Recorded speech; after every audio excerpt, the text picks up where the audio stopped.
Okay, so bottom line, we've talked about what happens as you go down scale, right? So what's going to happen as you heal? Okay, the fibers are going to come forward in reverse order. Remember, you've got 7 levels within 7 levels, so you've got a hyperactivity at each level.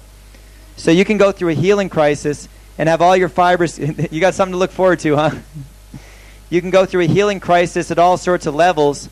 So as you go into an intense healing crisis, all your fibers are going to go bright white and move further forward as your entire body supports the healing crisis.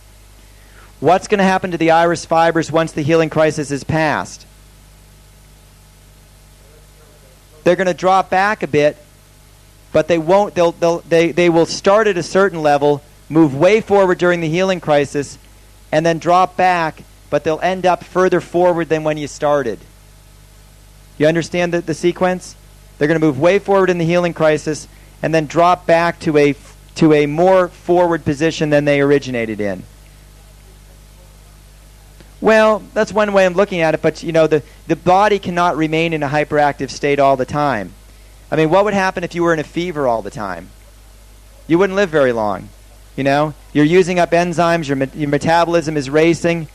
There's a time, place, and purpose for it, but you wouldn't be around too long if you stayed in a fever for a long period of time. I mean, a day or two is okay.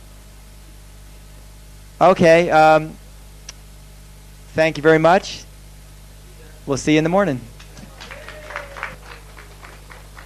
Oh, wait a minute. You need 5 minutes. There's 5 seconds. You on?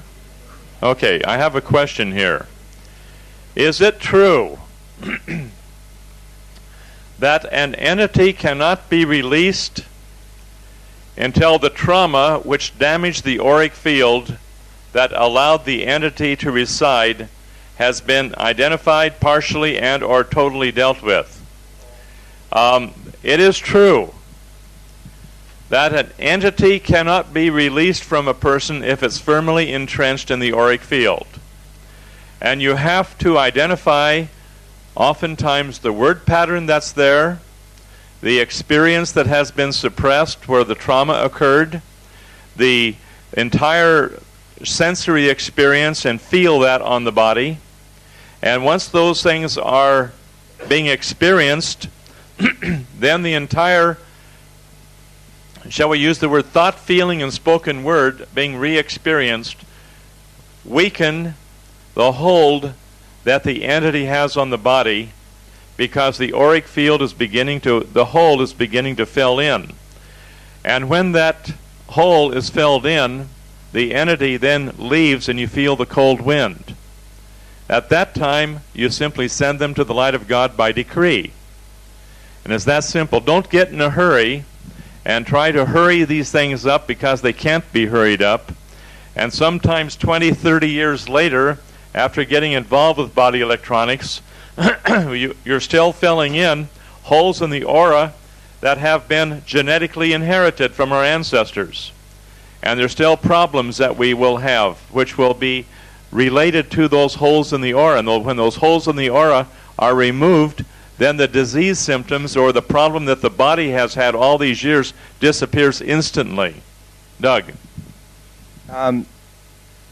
From my experience, it would seem like we have entities that are an actual intelligence versus entities that are a thought form that's been created through our continued resistance. And I'm wondering, with respect to this question, if where it's an actual intelligence, we would need to re-experience the trauma wherein it actually came into us. But perhaps if it's a thought form, it wouldn't have to be any one specific event, but just some event that involved that thought form. The principle remains exactly the same in either case. The thought form is to be treated the same way as an entity would be treated. The person individually has to release that resistance, which holds that thought, feeling, and spoken word there, to release the thought form the same way as you release an entity. No problem. I guess what I'm getting at is, with the thought form, would there be one specific memory involving that thought form that you'd have to get into, or would any of the memories that were tied in with that thought form work equally well? Once you have a thought form, you have a series of associations to that thought form. And so there can be a whole sequence of events there, just like you have the tree roots underground. Once you get the tree growing there, the roots spread out in all directions, and that's how the thought form operates. And it goes by association. And once you have an association of word patterns and thought sensory experiences and so on, it just spreads out and becomes just quite a canker to the body. And it's not an easy thing to unroot, so to speak. It's a very heavy-duty thing there, and you have to deal with it the same way as you would an entity, with its energy overlay into the body. Now remember, when an entity or a thought form takes over the body, it's not just in one position. It's throughout the entire body, and the entire body will be affected. The entire consciousness of the individual will be affected, and will be, it's difficult to release those, okay? Next question is on high blood pressure. With all due respect to opinions that we all have, if you have high blood pressure, I have found that if you take 2 cloves of garlic 3 times a day and 2 capsules or a level teaspoon of cayenne pepper 3 times a day in water, and just simply stir it up in the water and just chug-a-lug it down, that oftentimes these will help in conjunction with the point holding on pituitary, thyroid, pineal, medulla areas on the feet. And also you should have the cervical vertebrae, which we'll be getting into in about the 5th week. We'll be getting into adjustments on the importance of adjusting the 1st and 2nd cervical vertebrae. There's different methods of adjustment that we will not get into until that time. But the adjustments are absolutely essential. We'll be dealing with some osteopathic adjustments. We'll be dealing with some adjustments which we call naturopathic manipulations. We'll be dealing with other techniques that have been developed that we use for body electronics.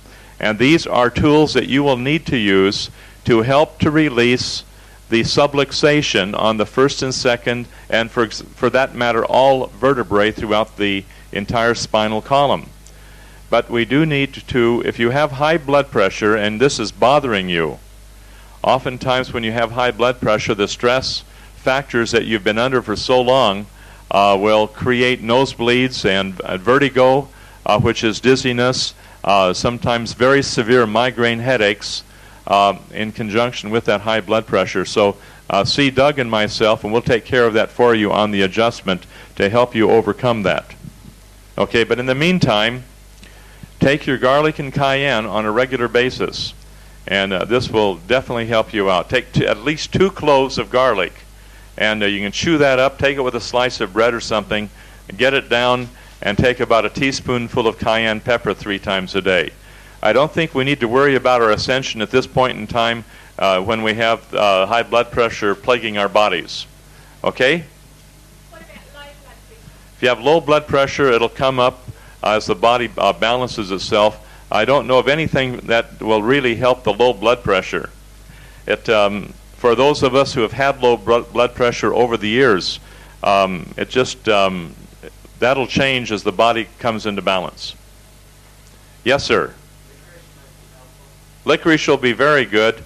Sometimes the adrenal glands, you get them functioning properly, which licorice will help you do that. And it'll stimulate the adrenals to function. This will bring the low blood pressure up. The garlic will be eaten raw, yes. And you chew it up really well and leave it around your teeth and gum line to make sure everyone knows that you're on a good program. Okay. Yeah, just take it right before you have a close interaction with people. All right. Number 3 question I have here is a question again on fluoride. How many of you do have that 67-page article that I wrote on fluoride? May I see a show of hands of those that have it?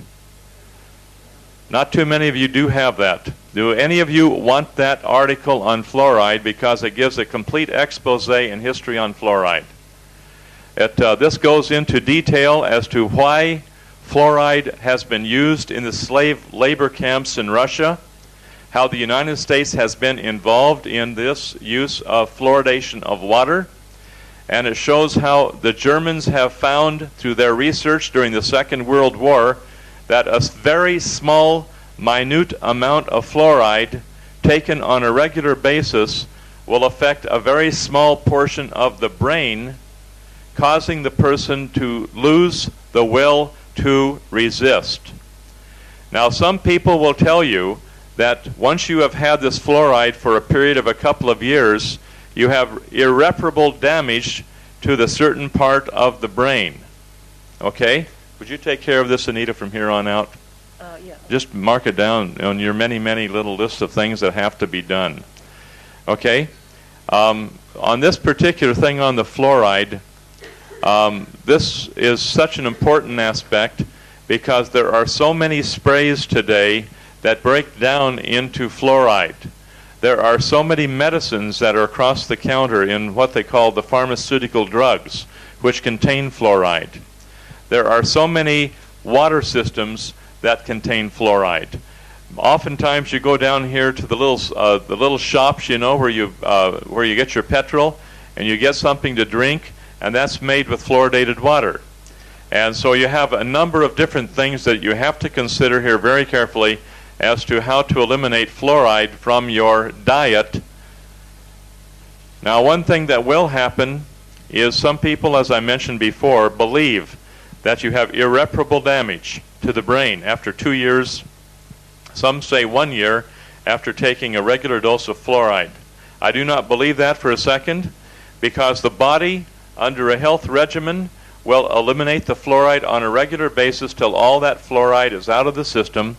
And under body electronics, certainly the body is going to regenerate and come back to full normal capacity. So I'm not going to just say how fluoride is going to damn you forever type of thing. Some people believe it and maintain that position.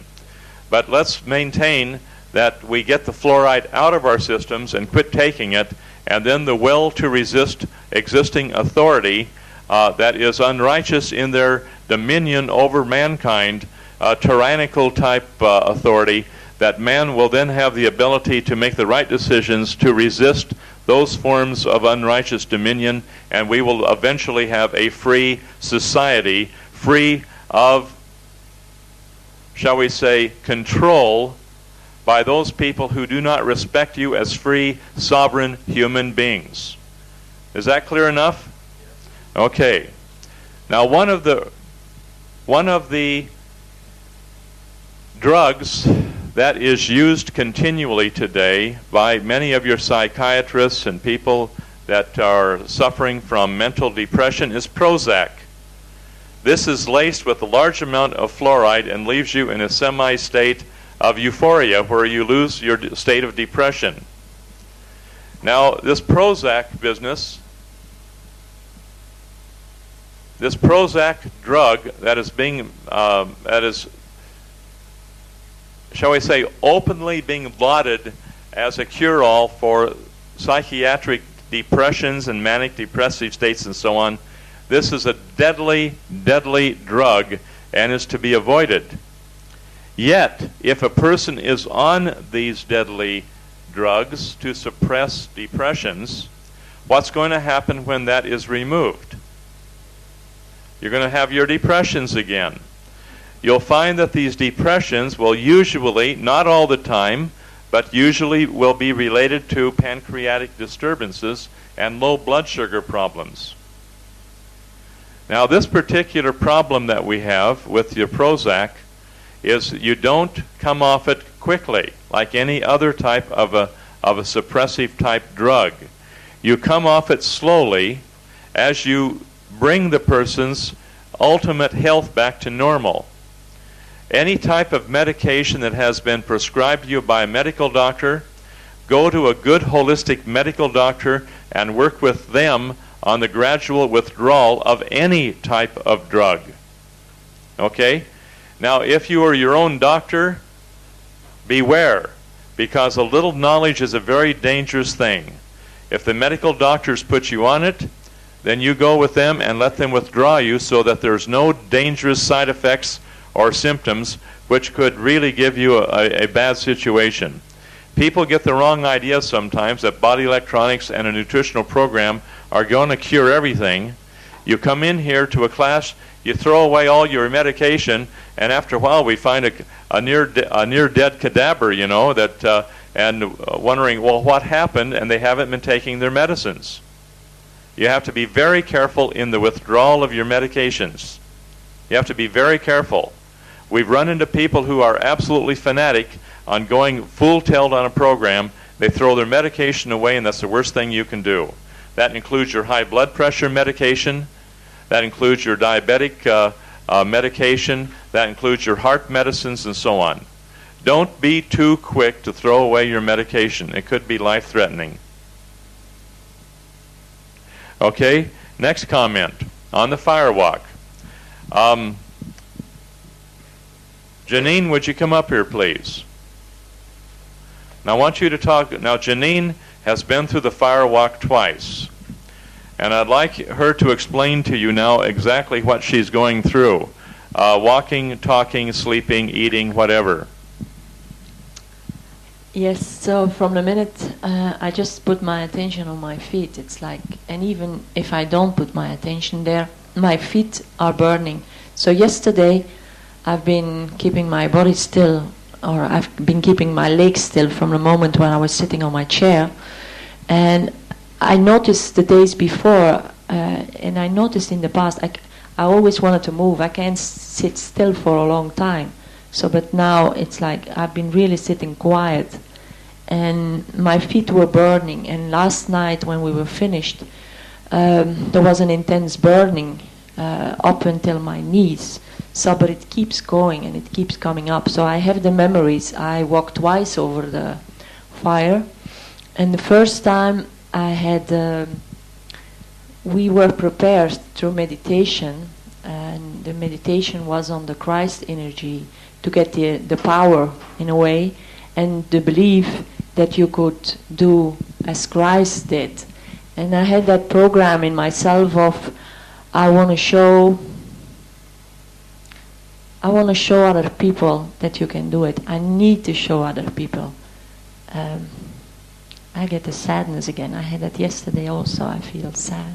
The word pattern, take a look at this one.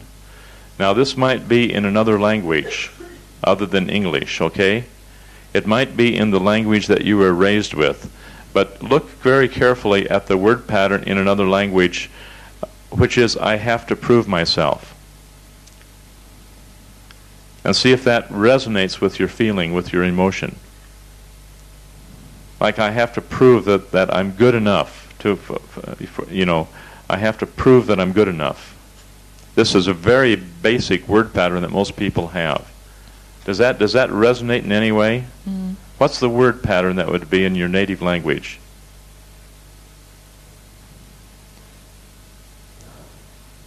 Ik moet mezelf bewijzen. Which means? I need to prove myself. Okay. Now, which is the word pattern that really resonates? Because oftentimes it's not the English word, but you go back to in your original language, especially if you're on the table. And if it's in German, then you express that word pattern in German and then interpret what it means, so that the people around you help out. If it's French, then use the French word. If it's Swahili, you use a Swahili word, okay?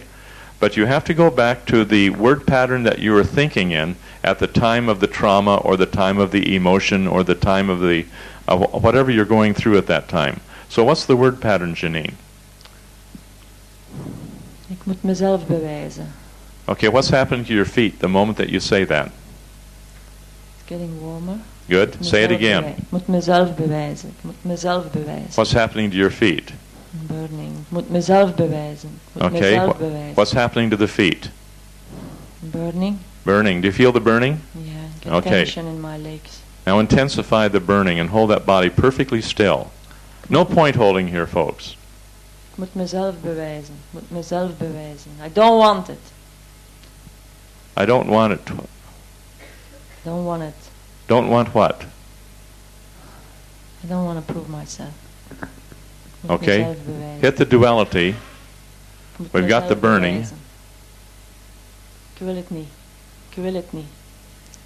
Equivalently. And sometimes you resist both ends of the duality, then you're in trouble. Equivalently. Equivalently. Equivalently. Equivalently. Equivalently. Equivalently. Equivalently. Equivalently. Equivalently. Equivalently. I'm scared. I'm scared. I don't want this. I don't want this. I don't want this. I need to do this. I need to do this. I need to do this. I don't want this. I don't want this. You feel the burning? Yes. Good. Now intensify that burning.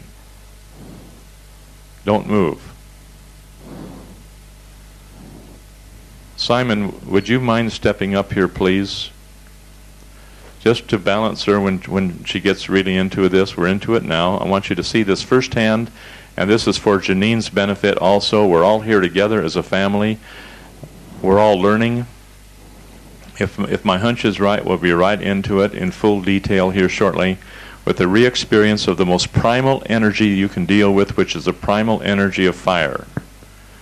Go for it, Janine. What's the word patterns? I get cramps in my feet now because I don't want this. I don't want this. I don't want this. I don't want this. I don't want this. I don't want this. Don't tell me what to do. Don't tell me what to do. Don't tell me what to do.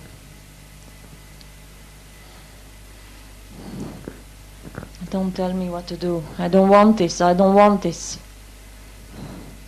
What's happening to the I need feet to prove and legs? myself. I get more burning and cramps in my feet. Okay, now let the cramps move. And oftentimes we'll have a regeneration of tissue because we're moving out now through the burning. We're transmuting the emotional body, which will bring about a literal healing in the flesh and the various genetic weaknesses that we've inherited from our ancestors. It starts with cramping, and then that cramping will just burn unbelievably. You feel it? The cramp is more intense. Okay, intensify the cramping and intensify the burning. Simon, what do you feel emanating from her body? Yeah, she's very hot. Not so much down around the legs, but around the main part of the body here is hot. Yeah, we're going through an exothermic reaction now, and she's into a good burn. My hands are burning also. Pardon me? My hands are burning. My hands are burning, okay. Did you have your hands in the fire? No. Okay, but your hands are burning. Now the hands reflex to the feet also. And so both of them go together. I don't want this. I don't want this. I need to do this. I need to do this. Okay, who has a torch for Doug? Torch for Doug. We need a torch. Now take a look at the eyes, Doug, as Janine's going through this. Now she's really heating up. I can feel her clear over here. What's happening to the eyes, sir? What's been green in the past, there's actually a bit of blue, I would say. Okay. Do y'all hear that? Doug, go over that again very exactingly. The part of Janine's eyes that have been green in the past, in through the brown, there's blue showing through now, faintly. Okay, but we have to identify now, as we mentioned earlier, the thought, the feeling, and the spoken word. Now, as some of you are sitting there very quietly without moving, you'll find that you'll resonate with the energies and you'll start getting hot and burning all over your body also. Okay? And your feet, how many have, just raise your hands, how many have your feet burning off right now? Okay, enjoy. Okay, and this is about 8 or 9 of you here, and that's a pretty good percentage. And you'll find out that as you hold the body still and get into this, you'll find your tail. How many have your tailbones burning off right now? I'm scared. Okay, 3 or 4 of you. I don't want this. Okay, let the emotion out, Janine. I don't want this. I don't want this. I don't want this. I don't... Okay, now you get the picture. Okay, we have the picture, and if you, I want you just to expand your awareness, and you can see exactly what she's going through on several different levels at the same time. Do you get the picture, Janine? Yes. Okay, what's happening? I'm scared. I don't want this. I don't want to prove myself. Okay, but do you see Can you see the people around you? Yes. Okay, where are you? I'm in the forest. You're in the forest. Okay, now feel that picture and look at the energy overlays on that picture. Do you see the forest? Yes. And what's happening? Life repeats itself over and over again for our experience. There are no mistakes. What's happening, Janine? I feel like That's it? I'm on the fire. I'm in the fire. I'm somewhere else. That's right. Now, where do you look around you and see where you are, and you're in the fire, and what's there with you? Just fire all over. Okay. Now hold the body perfectly still and breathe deep and regular and go right into it and feel it. I don't want it. Say it. I don't want it. And feel the fear. Let that fear be released. I don't want it. I don't want it. Don't burn me. Don't do this. Don't do this. Don't do this. Keep looking. Don't do this. Take a look at what's happening. Don't do this with me. Play the victim role really well. Don't do this with me. Don't do this with me. Don't do this. Let it out. Don't do this with me. I'm not just there. I'm somewhere else. Okay. Take a look. I've been burned in past life. Say that again. I've been burned in a past life. Good. You see, I'm just going to ask a question here. This is a leading question that you're not supposed to do. But do you see the people holding you there? I can't escape. I can't. That's it. That's the one I wanted. Now say it. I can't escape. Intensify that word pattern. I can't escape. I want to run away. Intensify I can't escape. it. Feel it. I want to run away. Feel it. I want to run away. And take a look at the hold that they have on you there. Got it? I want to run away. Feel it. Feel it. Now feel the burning. You got it? Feel the burning? Yeah. Now get the full picture of I can't escape. I can't escape. And take a look at what's holding you there. You see them? Just people. Got it? Yeah. Just people holding me there. Go for it, Tom. Enjoy. Oh, my feet are cramping. Okay, let your feet just cramp. Let them burn. Intensify it. Make sure your sympathy is empathy, okay? Just enjoy. She's done it really good for herself now. Oh, boy. Keep the enthusiasm there. It'll bring up more burning. Okay.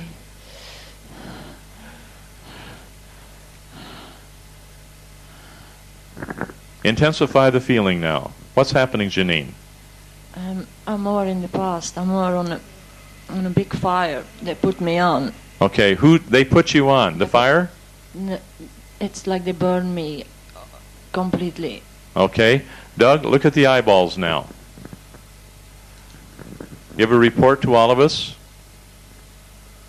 The fibers are really far forward, and there's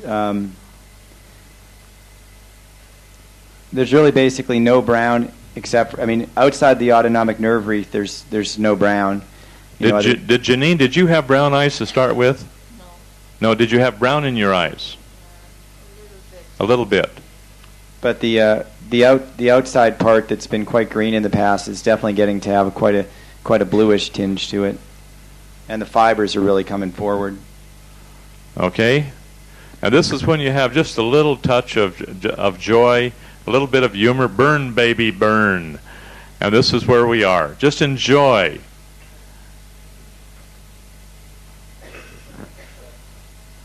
The heat's not coming off as much as it was earlier. Okay, she's working through it.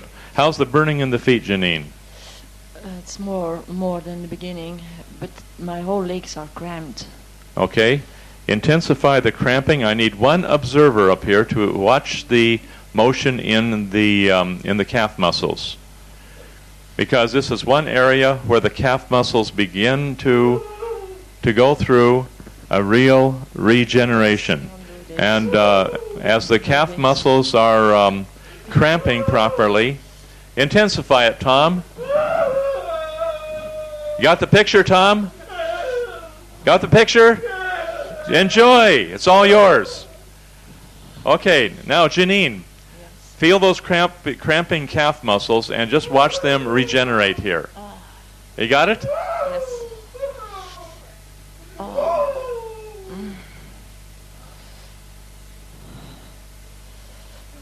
Hold the body, Tom, perfectly still.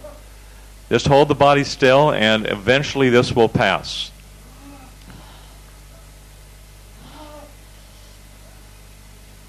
Everybody come in, please. Everybody come in, please.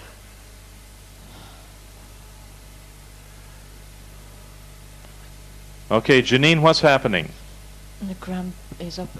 Pardon me? The cramp is all over my legs. Cramp is all over the legs. Now you tell me when they start to vibrate. Okay. Okay, just let them vibrate. You feel it yet? Yeah. Beginning. Beginning to vibrate. Okay, now just take a look at the word patterns There's that so you've been much looking pain. at. There's Huh? so much pain. Say it again. There's so much pain. Say it again. There's so much pain. I don't want this pain. Go for it. I don't want this pain. I don't want, Okay. I don't want it. More of it. I don't want it. Feel it like you mean it. I don't want this pain. Intensify this. I don't want this pain. You feel the I don't pain? want this pain.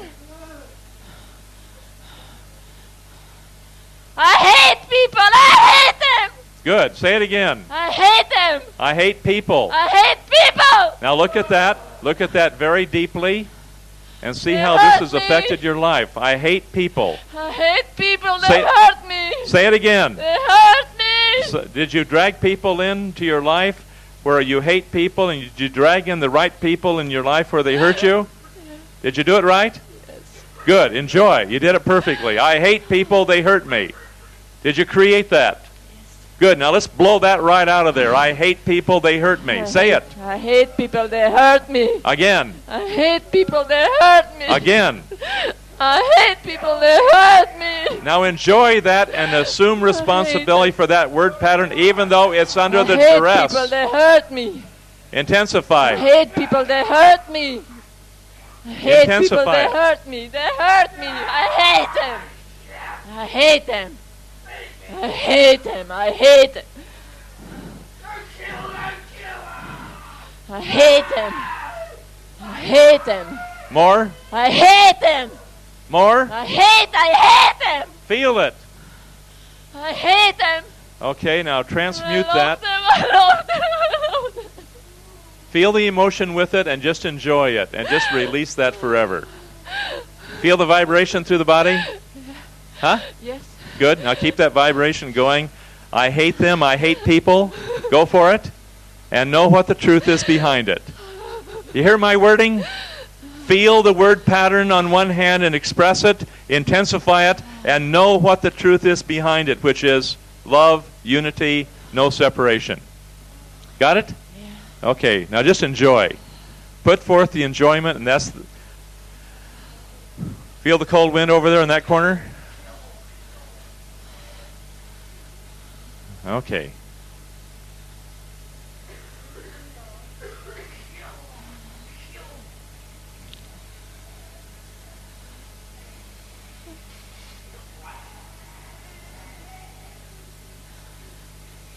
Enjoy. Enjoy, Tom, so it can be released.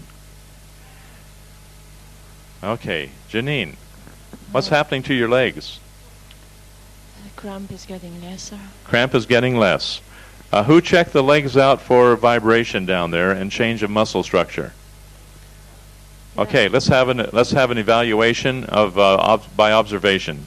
Tana, you there? Yep. What did you see? I can see lots of vibration and muscles working within the legs. I can't actually detect any regeneration of the legs as such. You haven't seen any regeneration. No. Okay, look at it from different angles. Okay, Janine, what's happening? The cramp is getting up to my wrist. To the wrists? Yeah. Okay. In my hip, on the left side. Tom, hold that body perfectly still now, and you've got it under control. It's coming. Just hold it perfectly still. We've got it coming now.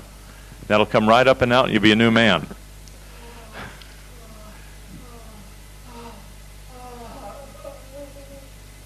Okay, Janine, while you're holding the body still there, Tom, what's the word pattern? I kill. Intensify that. Let it come right on up through the mouth. Again.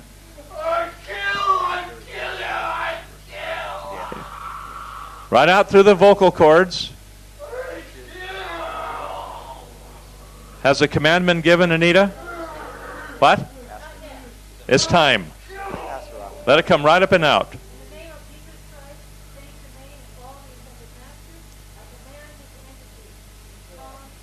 I kill.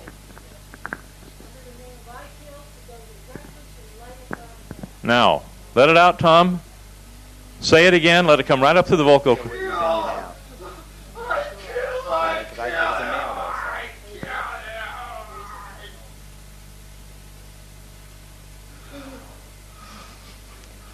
Whew.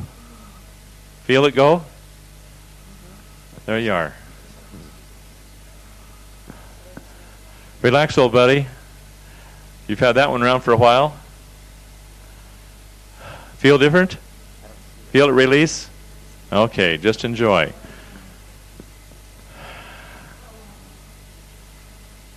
Some of these are very real, my friends.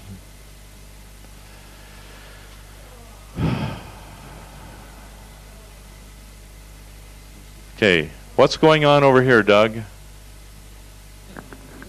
Janine, Yeah. what's happening? There's cramping in my legs, but he was saying that he kills. It's like I know him. I met. It's like he was there in my past life. Tom. Hey, Tom, you there, sir? You recognize Janine? Okay, good on you.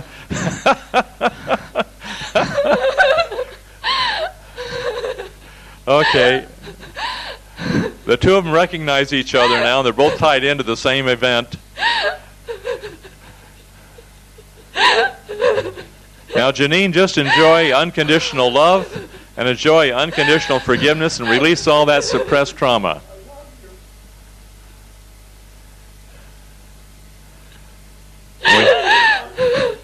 Massive healing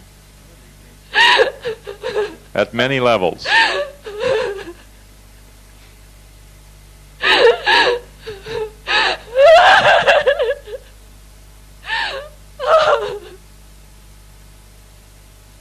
Intensify the heat. What's the word pattern right there? Janine? Right there. What's the word pattern? Bucket. Quick. Word pattern? Anybody see a bucket? I don't believe you. Say it. I don't believe you. Good. Enjoy that. You ever feel that about other people too? Yes. Good. I don't believe you. Go for it. I don't believe you. I don't believe you're a liar. Feel it. I don't believe you. And run through all your pictures and I don't believe you. I don't believe you. I don't mean it. I don't mean it. Okay, go for Don't it. mean it. I hate you. I hate you. Who's putting out cigarette smoke? I hate you. I hate you. Can you smell cigarette smoke? I hate you. Who can? You got it too? I don't Over here? believe you. Simon, is that you? I don't believe you. I don't think it's cigarette smoke. I think it's Wood wood smoke. smoke. Okay.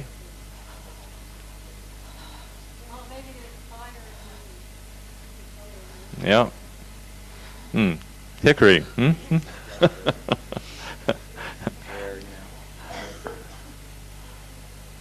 Okay, Janine, what's happening now? I'm getting more burning in my feet. Okay. Now, Doug, time for another examination of eyeballs.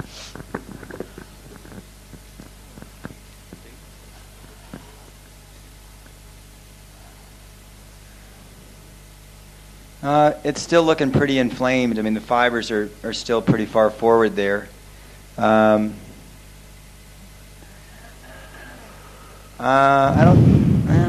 It might be getting a little bit lighter inside the autonomic nerve wreath. I think I can see a little bit of green showing through the brown inside the autonomic nerve wreath. Yeah, it's good that brown, the rust in the middle is getting lighter. Okay. Now, how's the burning, Janine? More intense than the beginning in my feet. It's more now? Yeah. Okay. The cramps are less in my legs. Okay. Now you go ahead and finish that up over there, Doug, and help her go through this. I have some more things to cover here while Janine's going to go through. Seat, or just keep it right here. Keep it right there. Right here. Okay. Now while Janine's doing her thing, Anita has some books here that I want you all to look at. Up on this table, Anita, if you would. One is by Dr. Bernard Jensen's book on iridology. It's a great, big, thick, voluminous tome, and it's a wonderful, wonderful book. It's a good book for reference that every one of you who are iridologists should have in your library. Okay, that's the first one. Please leave them up here, and you're free to look at it. We'll leave them up here for you, but keep it in the room here and don't take it out. The second one here will be the one on by Dr. Joseph Deck. The first one here are the principles of iris diagnosis. And the second is a differentiation of iris markings. Both these books are absolutely classic. You can take several months to go through these. And that's why with iridology, it's a continual, ongoing learning experience. Now, the material you're learning here, you'll find that this will be contradicted by Joseph Deck and Dr. Bernard Jensen, because both of these people will tell you that the eye does not change in color or in form. But you'll find that recently, Dr. Bernard Jensen has made the statement now that eye colors and pigment spots in the eye do change. And this is a new experience that people have been going through. So that material you need to know. Now, regarding the next question is on lung infection. David, are you here? David Whistler, okay. Now, if you have emphysema from excessive smoking over many years or working around a lot of toxic materials, when you have emphysema and you get involved in body electronics, the body begins to heal. And the healing crisis will occur in reverse order to how the emphysema occurred. It starts out with a common cold. And then you suppress that with drugs. And then as you suppress that with drugs, it turns into the flu. And then you suppress that with drugs. And then it'll come down a little bit further to where you start getting kind of a bronchial type infections. And then you'll start getting pneumonias after that, after you keep suppressing everything with drugs. And after you get pneumonias and things like that and suppress those with drugs, then it gets down into emphysema. Now, once you're in emphysema, this is when you have a degeneration of this little sacs, shall we say, inside the lungs, and the sacs become enlarged and people cannot get the oxygen that they need to maintain their health. And people can die from emphysema. When you reverse this and get the nerve supply back into the lungs and the circulation back into the lungs, and the body begins to rebuild again, the first thing that happens is you come back up through the experiences of pneumonia. And you, instead of a dry cough, which you have with emphysema, a dry hacking cough, you come up to where you have an expectoration and what we call a wet cough. And that wet cough will continue. David Whistler, you there? That wet cough will continue through the old pneumonias that a person has had, and through the bronchitis that the person has had, and up through the flus that a person has had, and up through the colds that a person has had, and he'll just be coughing and coughing and coughing all this junk up out of the lungs as the lungs go through the successive sealing successive periods of healing. Okay? Each step you go through that a new step until your lungs are perfectly free and clear. When you get that wet cough, you're on the verge of healing. But you still have to be careful here, because you have to stay and check the healing crisis fevers. You have to continue taking things as follows. There's two things that you can take. Mullein, which helps to cut the phlegm and the garbage out of the lungs, and the lobelia, which gathers it and expels it. And some people who have had serious problems, you have huge ropey mucus-like things, 3 and 4 feet long, that you just keep pulling right out of the individual, out of their lungs that's been there for who knows how long. Okay? But mullein lobelia, that's one of the greatest healing herbs we have in that combination. You take a capsule of lobelia and about 2 capsules of mullein 3 times a day, and make sure it's fresh. If you can gather it fresh and powder it and use it, it's to your benefit. And the second thing is your golden seal and echinacea. And this in another form, which would be like in your extract form, would be very, very good. Just a few drops. And you have your concentrated echinacea and your concentrated golden seal, and this will help also during the healing of the lungs and so on. David Whistler.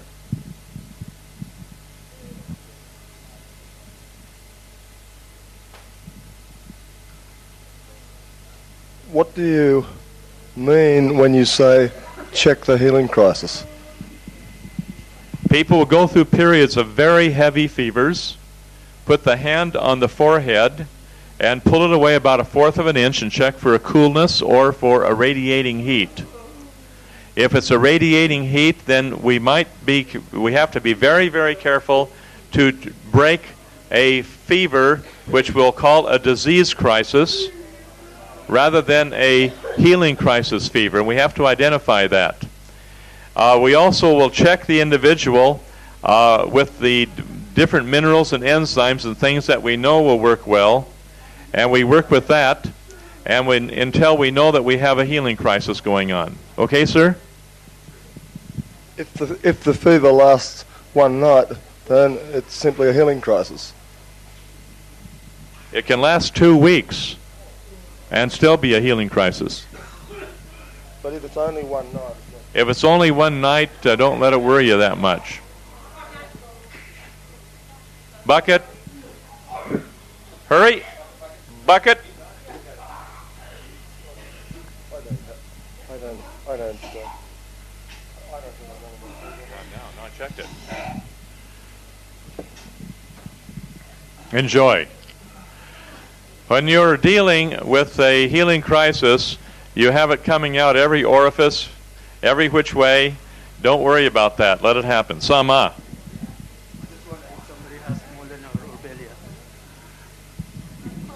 Excuse me, I really need either the mullein or lobelia, and I will be very grateful if anybody has got some. Done. Okay? Chris. Chris, would you help her through, please?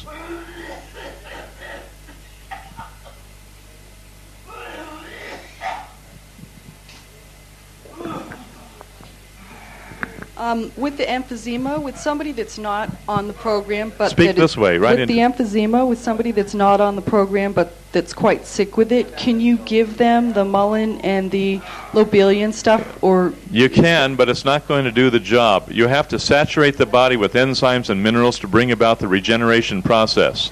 The herbs will only temporarily balance the body, but not regenerate. If you're using the enzymes and minerals and then the mullein and lobelia for someone that's still not like really on the program or doing point holding, is that like the better than nothing? It's better than nothing, but the thing is you're not getting through to give. You're giving them hope, but you have to tell them the truth of the matter, saying you have to have a full nutrient saturation and point holding to bring about the regeneration. This is what I found. The herbs won't do it by themselves, and the nutritional program will not do it by itself. You've got to go the whole route to get into the regeneration of the emphysema. And what if they're seeing a doctor at the same time? I mean, if the doctor's giving them medications, is that going to cancel out everything else? They have to do one or the other? If the doctor's giving them medication, can you hear me back there, Ross?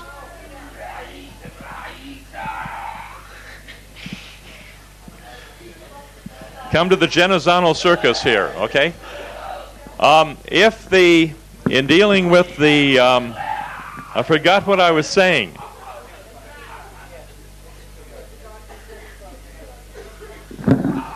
If they're dealing with like the regular medical establishment and trying to do stuff on the program. The medication will destroy the acidophilus in the gut. So you will not be able to assimilate the nutrients in the gut. So you have to realize that with the medication that you're taking, you have to take a tremendous amount of acidophilus with it to keep the friendly flora going in here, that the assimilation can take place. Then the medication that the medical doctor is giving the person is going to suppress the symptoms of the emphysema. Okay? And so you're fighting against one another. With all due respect, they're doing the best they can, but they're working only within the area that they know. Okay? Donna? Chris, does that help you?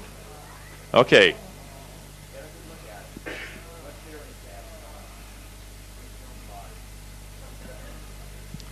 Okay, Donna. How much of the golden seal and the echinacea do you take? How much is it? Yeah. Price-wise? No. How much quantity? How much quantity? Usually the golden seal is extremely powerful. Sometimes a half a capsule to a capsule 3 times a day. And the same thing with the echinacea, about a capsule 3 times a day. Now, otherwise, use the dosages that will be on your extract. Okay? Okay, I've got a friend of mine that's going through... I can't hear you. A friend of mine back home is going through this. Now it's not emphysema, but he's got a lot of stuff coming up with the lungs, and he's on the full nutritional program. So this would be This would be beneficial, yes. Thank you. Okay, Ross, can you hear all right back there now? Okay, listen, if people are talking back there out of line, you're interfering with other people listening, so just tell them please to refrain from discussion. Fair enough? Okay, fair enough? Okay, I know that your interest is high and you're enjoying what's going on and you're discussing things back and forth and sharing, but keep the conversation please to a minimum, that everybody will benefit in an orderly manner. Any questions? Okay, Doug, would you please take over here for a few minutes and bring us up to date on Janine? Janine's still burning like crazy. She's going through a lot of different patterns here. And right now she's going through a pattern that's... I'm strong. I'm strong. I'm going to show you. I'm going to show you. I'm on top of you. Oh. And Janine, what do you feel in your body as you say that? What presence do you feel, and what does it do to your body? It's like I'm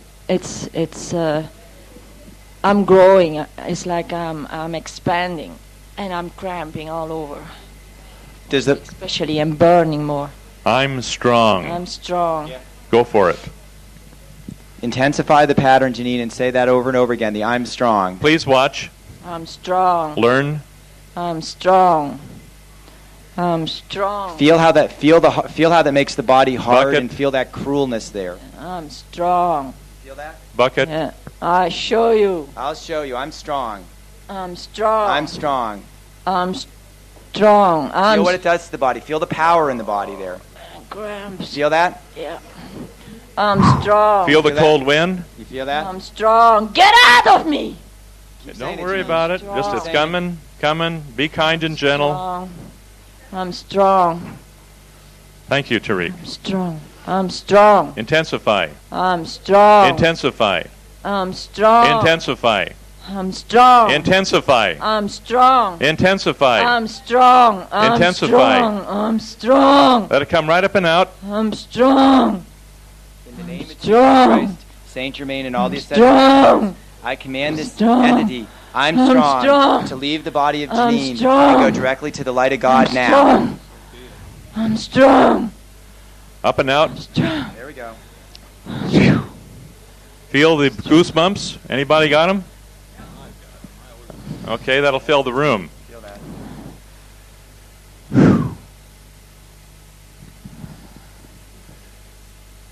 Okay. Janine, how are you? I'm sweating and my feet are burning more and more and more and more. How's the trembling now? Intermittent. Good. We're over the hump. How's the burning? Cooling down. Cooling down? The body's getting more calm. Okay, Doug, check the eyeball. Here, new report.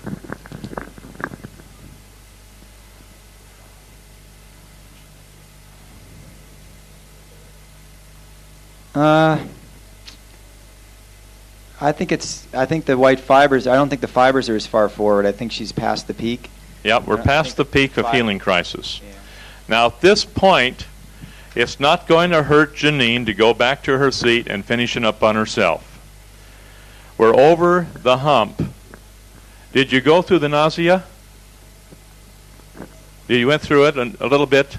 Okay, and you went through that, and you went through where you just about blacked out and collapsed? You went through that, the shaking all over, and the weakness, the bodily weakness, and you went through that all right? Yeah. And how's the burning? Oh, more. Okay, the burning will continue on. We've got it turned on. She's not going to turn off for about 3 days. So, pardon me? Oh, she'll have a good endothermic reaction. No problem. She's over the hump. Now, did you feel that release from you? It's the same pattern. I'm strong. Okay, this is part of the tremendous unconscious, a collective unconscious hold that is on the individual after the firewalking ceremony, where you have this empowerment coming in and taking over. This is I'm strong, and this is part of that collective unconsciousness that you will see. You'll see it firsthand. Janine recognizes it firsthand. We discussed it earlier around the table, and now she's on her way, and she'll find different thought patterns of empowerment that she'll be able just to release now, because the burning is going to be transmuting the emotional body. Do you have this? And that burning is transmuting the emotional body, so she has access now to the mental body, really probably for the first time to a great degree. Do you see the power of these words now? Have you seen them before like this? Not so strong. Not so strong, but we're getting deeply into them now with full force, and this is where we get the results of overcoming the firewalk. Now, there are a number of you who have gone through the firewalk.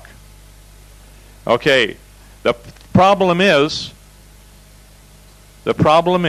what is your intent? What's the intent and motivation of your heart? And if it's as you see it here, you will be overcoming in your own unique way this hold that the firewalk has upon you.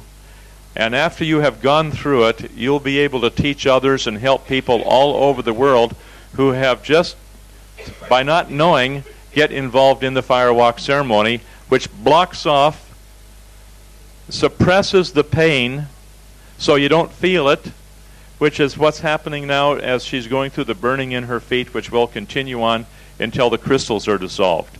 Oftentimes with this much tremendous burning, the person runs out of nutrients and minerals, and we have to, as soon as that runs down, the burning will stop. You take a couple of spoonsful of the minerals and get it back in your system again.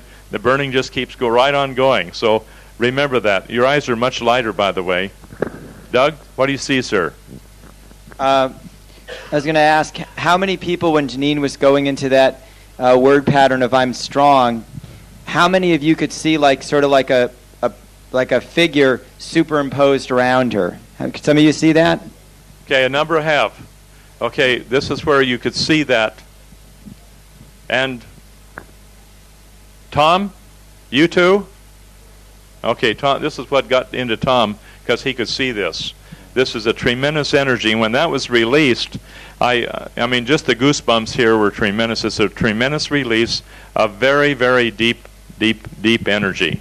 When Janine would go into that word pattern, she would basically take on the energy of that being, and she would feel her body get all like larger and more powerful, and she would feel her entire body get very, very hard, and there was like the quality of like cruelness and ruthlessness that was there. Is that correct, Janine? Yes. Yeah. Janine, in your own words, would you express that, please?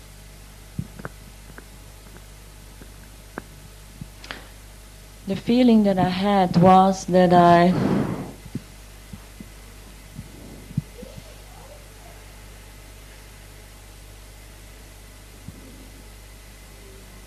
that I was standing above the people. Like I need, it's like the power of like, I can look over you. I'm better. I'm better. Yeah. I'm on top. I'm on top. That word was there, by the way. Yeah.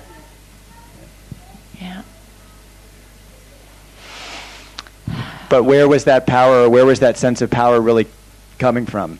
Yeah, I could feel it like I was like moving. I was like, I'm tall, but I was like getting taller. Like my body was like getting up and spreading out. And yeah, it was like inside, in my muscles all over. Yeah. Did you feel the vibration as all that was releasing? Yeah. Are you vibrating now? Mm-hmm. Vibrating still? Yeah, very hot. Okay. My feet are like, I'm on now, I feel like if I was on that fire. But like I walked over it and I couldn't feel. It's like I'm standing there now, like I put my finger in a candle, like so burning. Okay, now you may want to share a little later, maybe tomorrow, the next day, whatever. Okay. But here. A picture is worth 1,000 words. Now I hope that you're learning from her experience. I hope you see what's taking place here. And as you take these tapes that are being created here for you by this beautiful lady back here, as you're looking at that and you go over this over and over again, you will see oftentimes on the tape things that are not visible to the naked eye. And this does sometimes happen. And the understanding, as you look at this more and more, on the deep hold that these word patterns that are associated by this tremendous pain are locked into the body, which would keep a person from a oneness with God. I hope you have an appreciation of that. But remember this, there is nothing under God that cannot be overcome by the power of God. And that's by the living by obedience to the laws of God, which are the law of love, the law of light, and the laws of perfection that we're all dealing with. Janine, can you walk now? And Doug, would you just gently kind of help her back to her chair, just in case she... Janine wants to talk to you. I just want to say something else, like just while I'm standing here, it's like a lots of sadness is coming up. And immediately from the beginning I had like the flash of being burned on a brandstapel. What is that?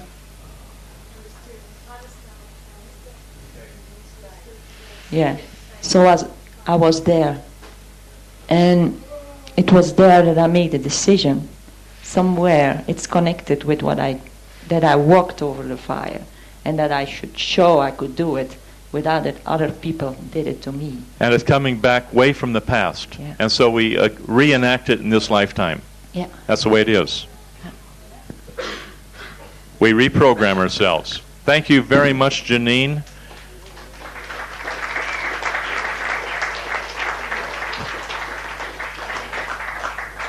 Janine, just check your calf muscles there, would you please, with your hands? You know what they feel like. And can you give us a little report on that?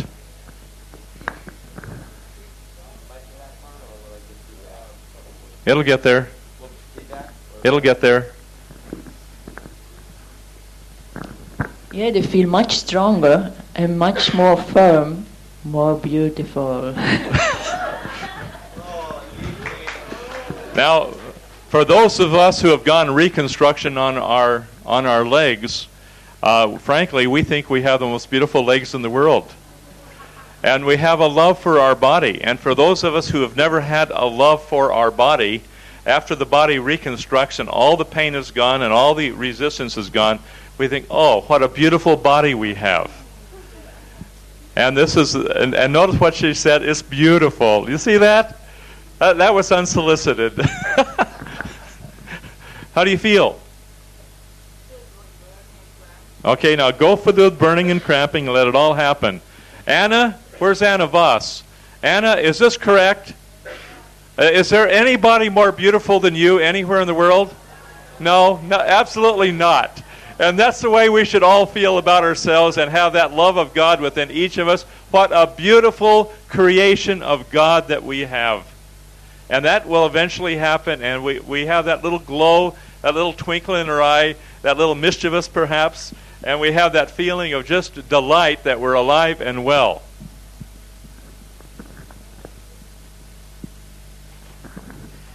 Anything else there, Doug, that you want to say? I've got one more item. Go for it.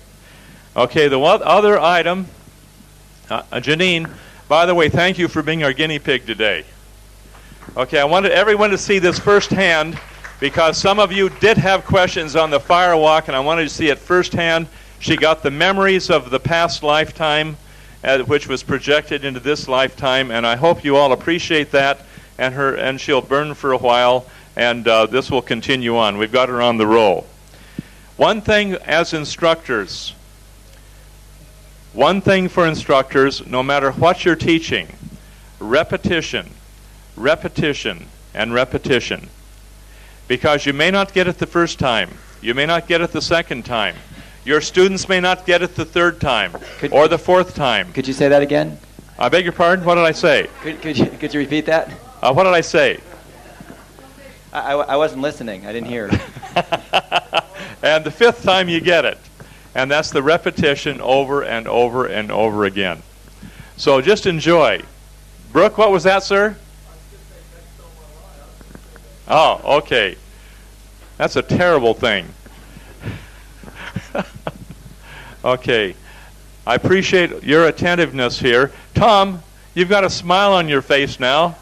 How do you feel, sir? Can you move or walk? What did you go through, sir?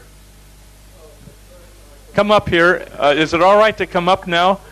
Duncan, or I don't want to interfere with what you're doing, but I don't know what went on here, but you follow the principles, love it, experience it, intensify it, and whatever you go through, we go through it and it comes out. So I want Tom to express himself here because he went through some beautiful things. And Tom, didn't you used to have gray hair?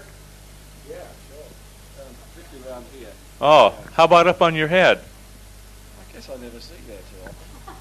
Hey, come up here for a moment. I don't remember this color. Maybe I wasn't observing very closely.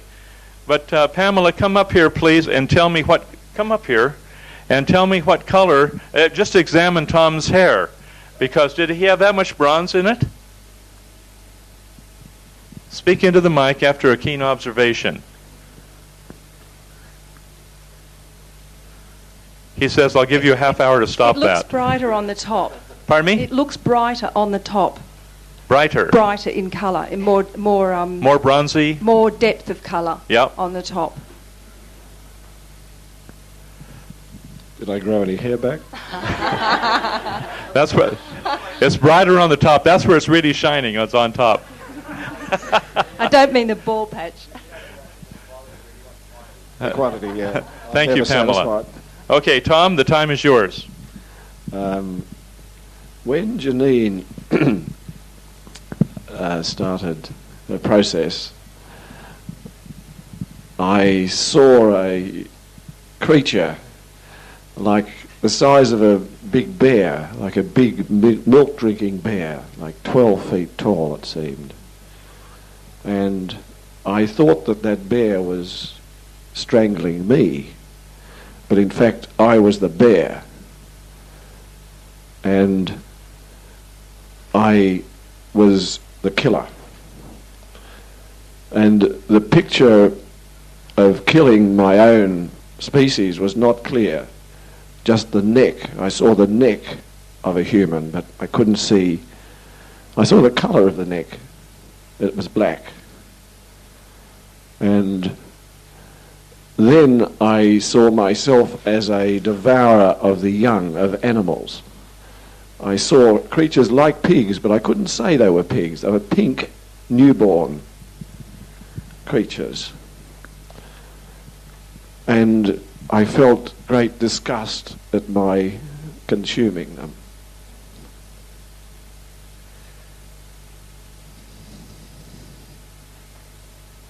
Are you all right there, Tom? Yes, I'm fine. Can you stand up straight there? Yeah, I'm fine, thank you. Okay. I felt absolutely crass,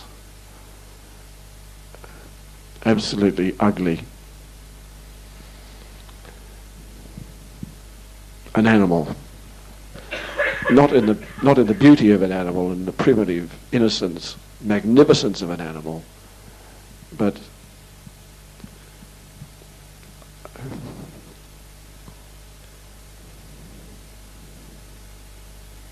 I'm not sure that that's true. Did you feel the animal's presence leave you? Yes. Good. But I'm not sure about that judgment I gave about it. I'm not sure about that. Now it doesn't feel that. It feels that I was in the appropriate place, that one animal eats another for its survival. And then it alternated with that's ugly. So it went from one to the other. This is appropriate and this is not appropriate.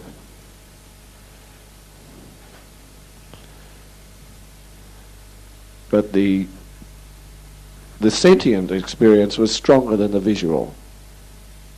The feeling was very strong of this massive, highly competent creature devouring such a small newborn creature that looked like a small pig, but not a pig. I couldn't identify that small animal. And I felt, when Janine said something, I felt to cry out that I love her. And I feel the truth of that, in that to the extent that I love Pamela, I love all women.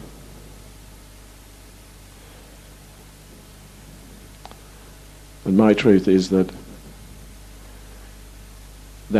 I love is that without characteristic. So it hasn't a form.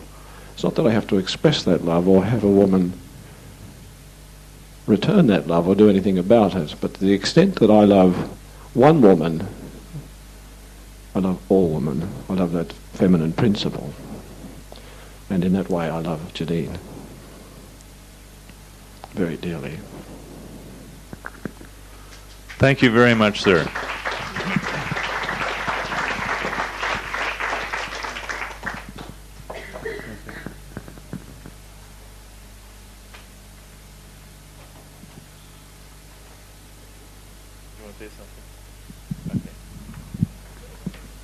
Well, there's okay.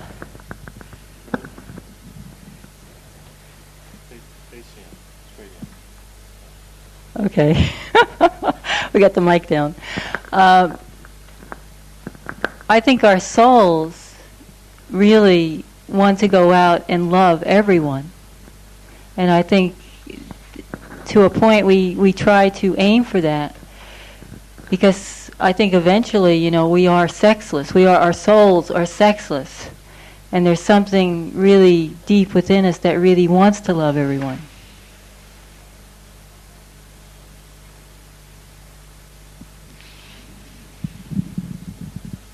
I want to say one more thing before I turn the time over for Doug, where we get into the iridology more. You're not going to get a change in the color of the eye or in the structures of the eye until you're able to get into that deep, I'll use the word that Katie Rudberg used to use, deep excavation. And I like that word because it's getting into the deep feelings, the deep word patterns, the deep, absolutely the deep thought patterns that are all there, and we have to look at them and feel them and intensify them and re-experience them until suddenly they're poofed, and that hold of that emotionality is no longer upon us. That deep, I kill, we need to get into that without the shame of worrying about what other people are going to think about it. Because that's our stuff. And we are responsible for our stuff. And we have a safe place to unfold here. And we get into it and intensify it until that's released. And all of us can begin to see the dead man's bones that exist in each one of us. The death, the despair, the decrepitness that we all have within us that hold us in a state of eternal bondage. And this is what we have to get through. And so if you want to learn iridology, superficially, we have so many people out there, well, I want to read an eyeball and tell a person which herb to take. What a superficial aspect of it. This is where we get into the deep stuff, where we uncreate. That creation that has held us in eternal bondage for eons of time. And when that is uncreated, you have the freedom of the soul, once restored. And this is what we're looking at, folks.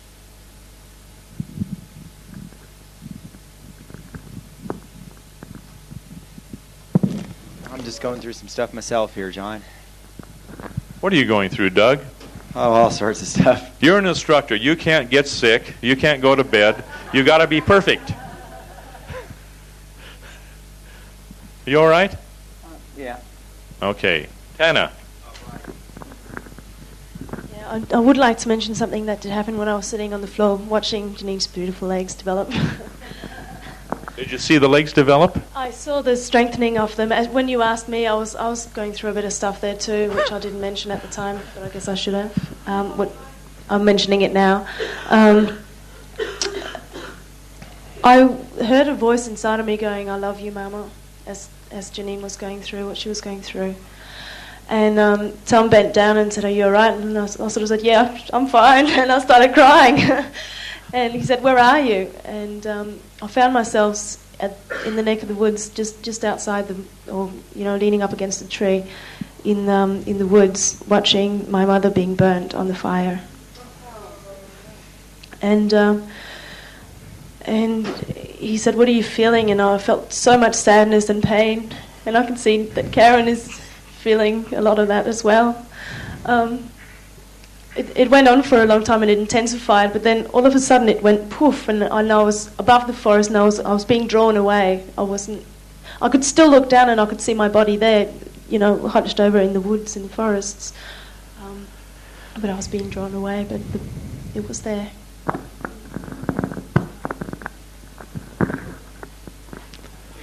Tom? I can mention it now. I wasn't going to say anything until she said it first because it wasn't up to me. So go back and say what you said before so that everyone can benefit from it. I wasn't going to say anything until Tana said it first because it wasn't my position to say anything what she was going through. But when I was next to Janine, first I could feel the heat coming off like that, and I'm pretty sensitive on that stuff. And then when Tana came over, I was feeling stuff move through me. It's a Taoist technique of Buddha palms and letting things go through you rather than hold on to them to protect yourself.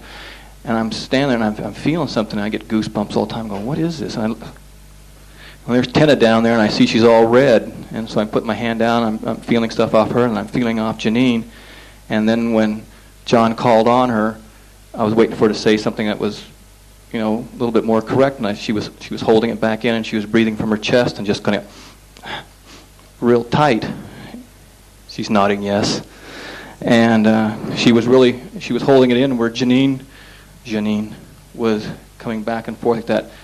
It was coming to Tana and was like sticking right there, and she was holding it inside. And so then when I asked her what was going on, it just started to come up, and then she went into that little crouch and was going to stay there, and I told her she can't breathe that way, that she had to come out of that crouch also. And she said that she saw herself going away from it, and that's when she got up and left the room. And that's when I ran after her, and I told her, I said, "You're running away from it again. This is the second time now." Because she went into more detail on the floor here than she did on the microphone. She has a tendency to hold things still inside, and she holds it up here really high.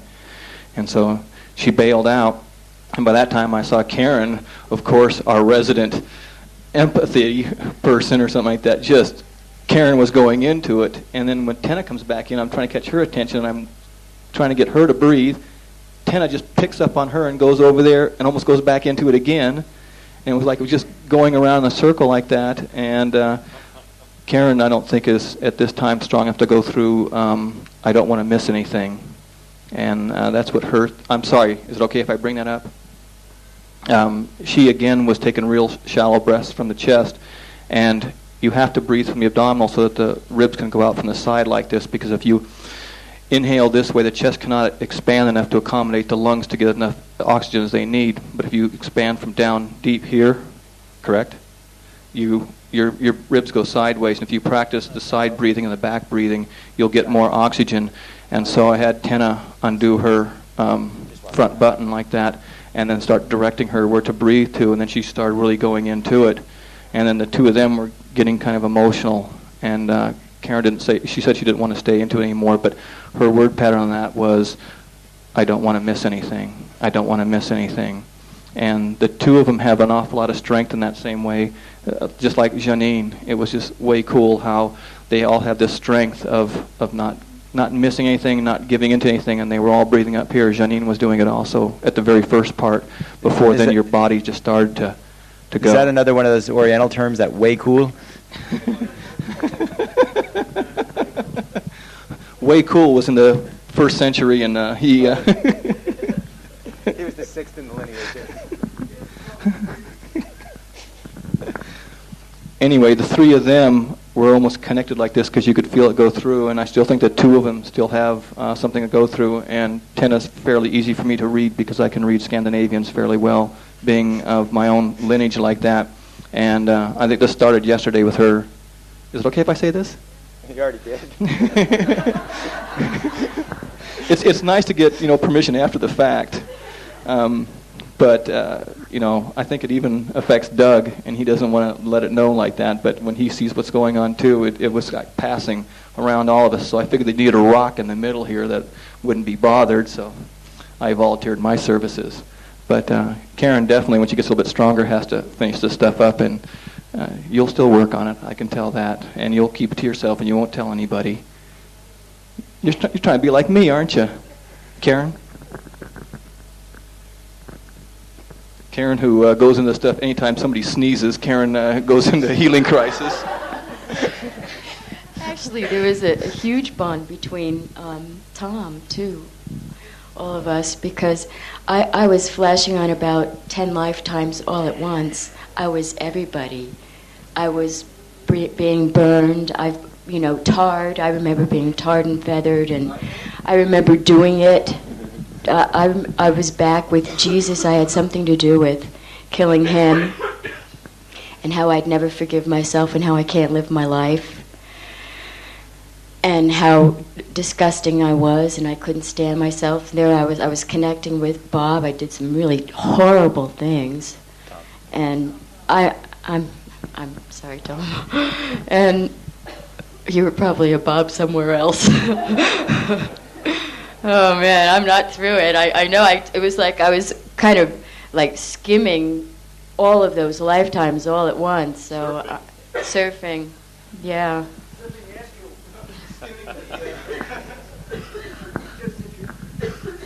Hey folks, I appreciate all of you being here with these lovely people going through what they're going through, and many of you have gone through things yourself while you're just sitting there. But okay, who's taking care of the recording?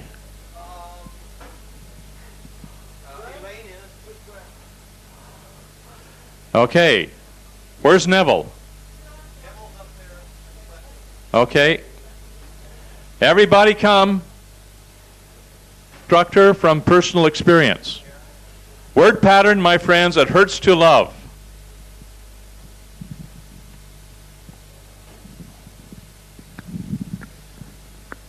I was just kind of sitting here, and I've had a lot of stuff. Speak up, sir.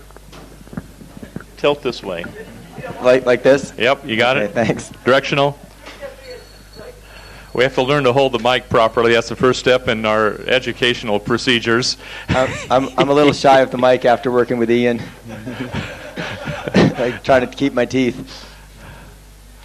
So I hit a word pattern there, quite a few of them, but the big one was it hurts to love. And say it a few more times. We want to rattle the entire group here because we all have similar type word patterns. It hurts to love. It hurts to love. That's the word pattern. Did you have pain with that? Yeah, my whole chest was like a big weight on top of it, and like everything was getting all, burning inside, and like everything was getting all flattened, and like there wasn't enough room inside. I think I've had that pattern probably since before I was born. I think every good Scotchman has that one. So I've no, the word pattern from that is freedom. So I was just sitting here and just trying to look at that word pattern, and the one word pattern that went with it was the more I love, the more I hurt. Speak up again, Doug, on that. The more I love, the more I hurt was with that. I guess a few of you have the same pattern. Would you say that about 4 or 5 more times for Pamela's sake, please? The more, and Aniki, the more I love, the more I hurt. The more I love, the more I hurt. The more I love, the more I hurt. It's kind of fun to say it now because it doesn't hurt anymore. Gary, are you still burning in the back there? We got Gary turned on there. Gary, are you still burning and vibrating?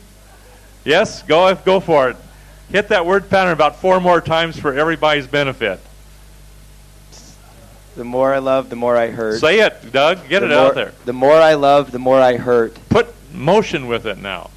Well, there isn't really any, but I'll play with it. The more I love, the more I hurt. The more I love, the more I hurt. The more I love, the more I hurt. The more I love, the more I hurt. The more I love, the more I hurt. The more I love, the more I hurt.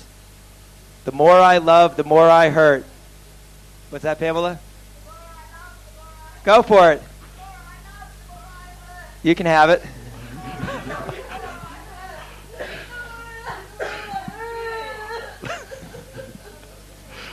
Enjoy. The Genazzano Circus is on today.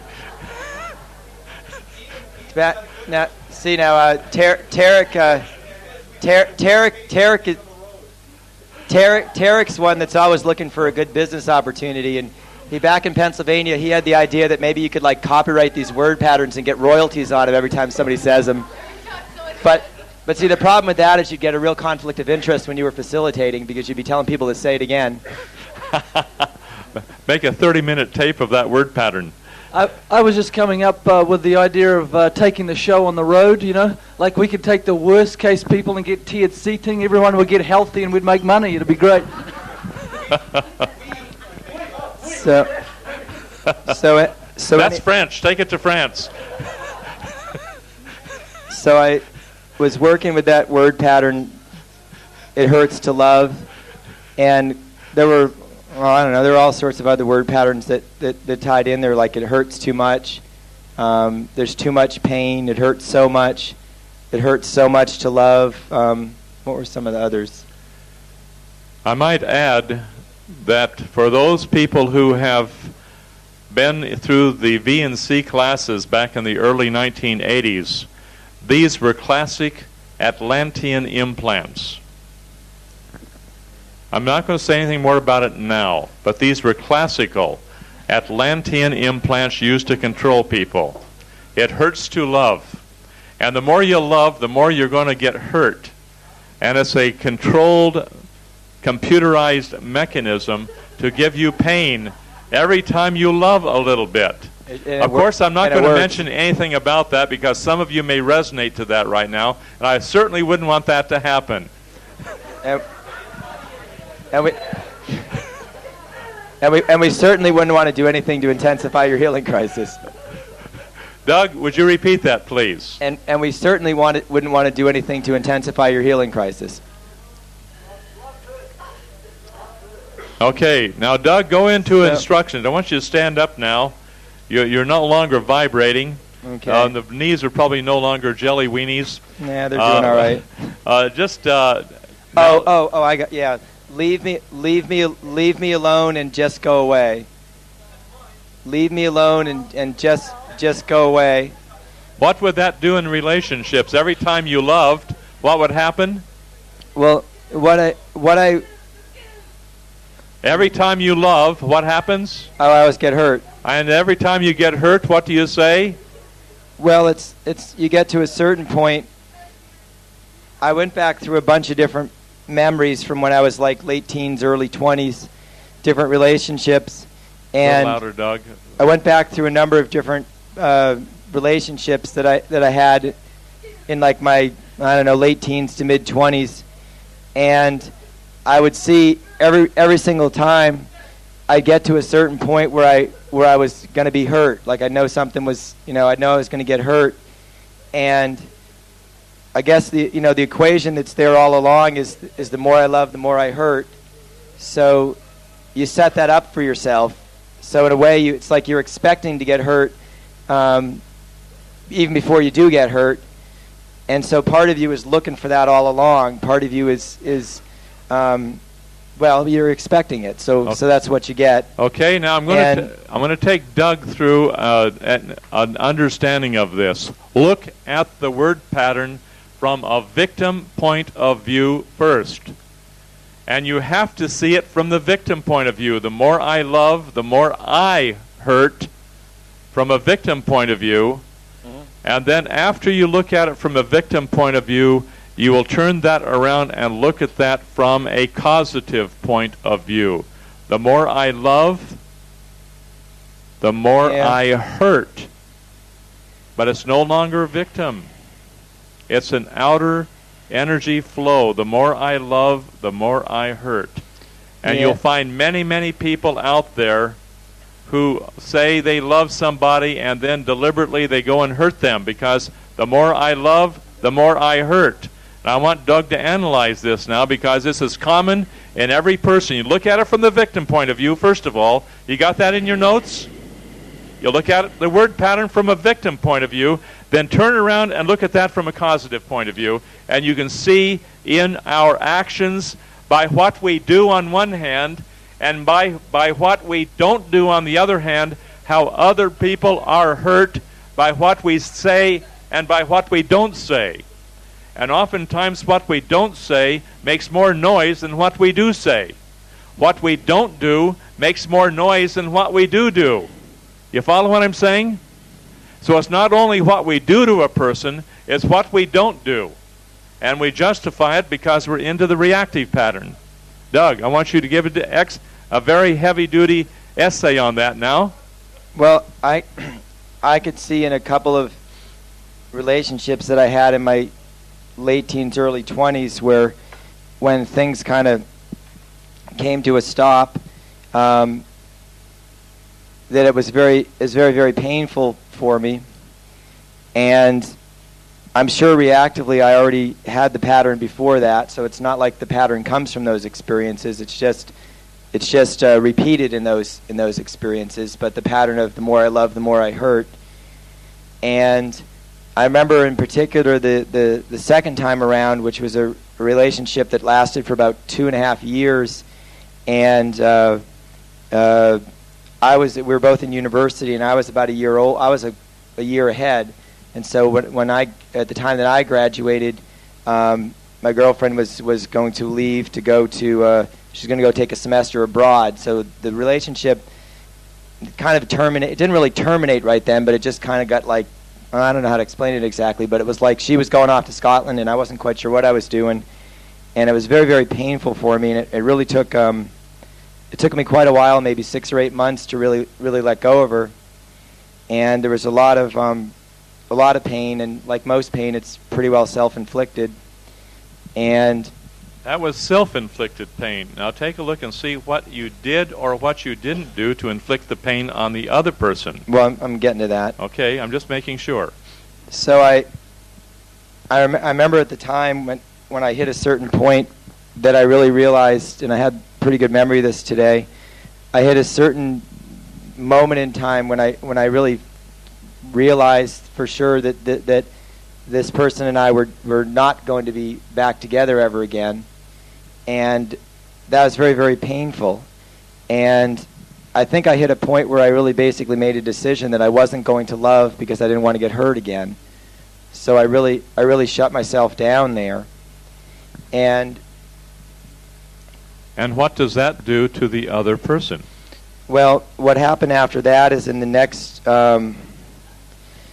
about the next 12 or 15 months, I had,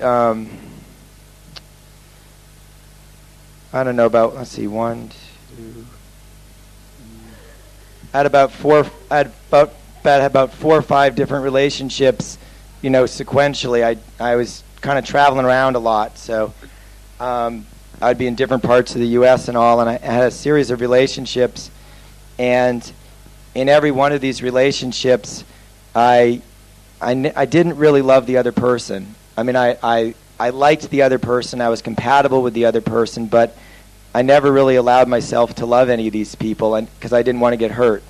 So there was a part of me that really was always shut down. Like I didn't want to really feel, like I didn't want to be attached to that person. And what did that do to that person? It hurt every single one of them. Okay, look at it. In all cases, my refusal to love, if you look at the pattern that love hurts, I refused to love, so I didn't really feel pain myself, but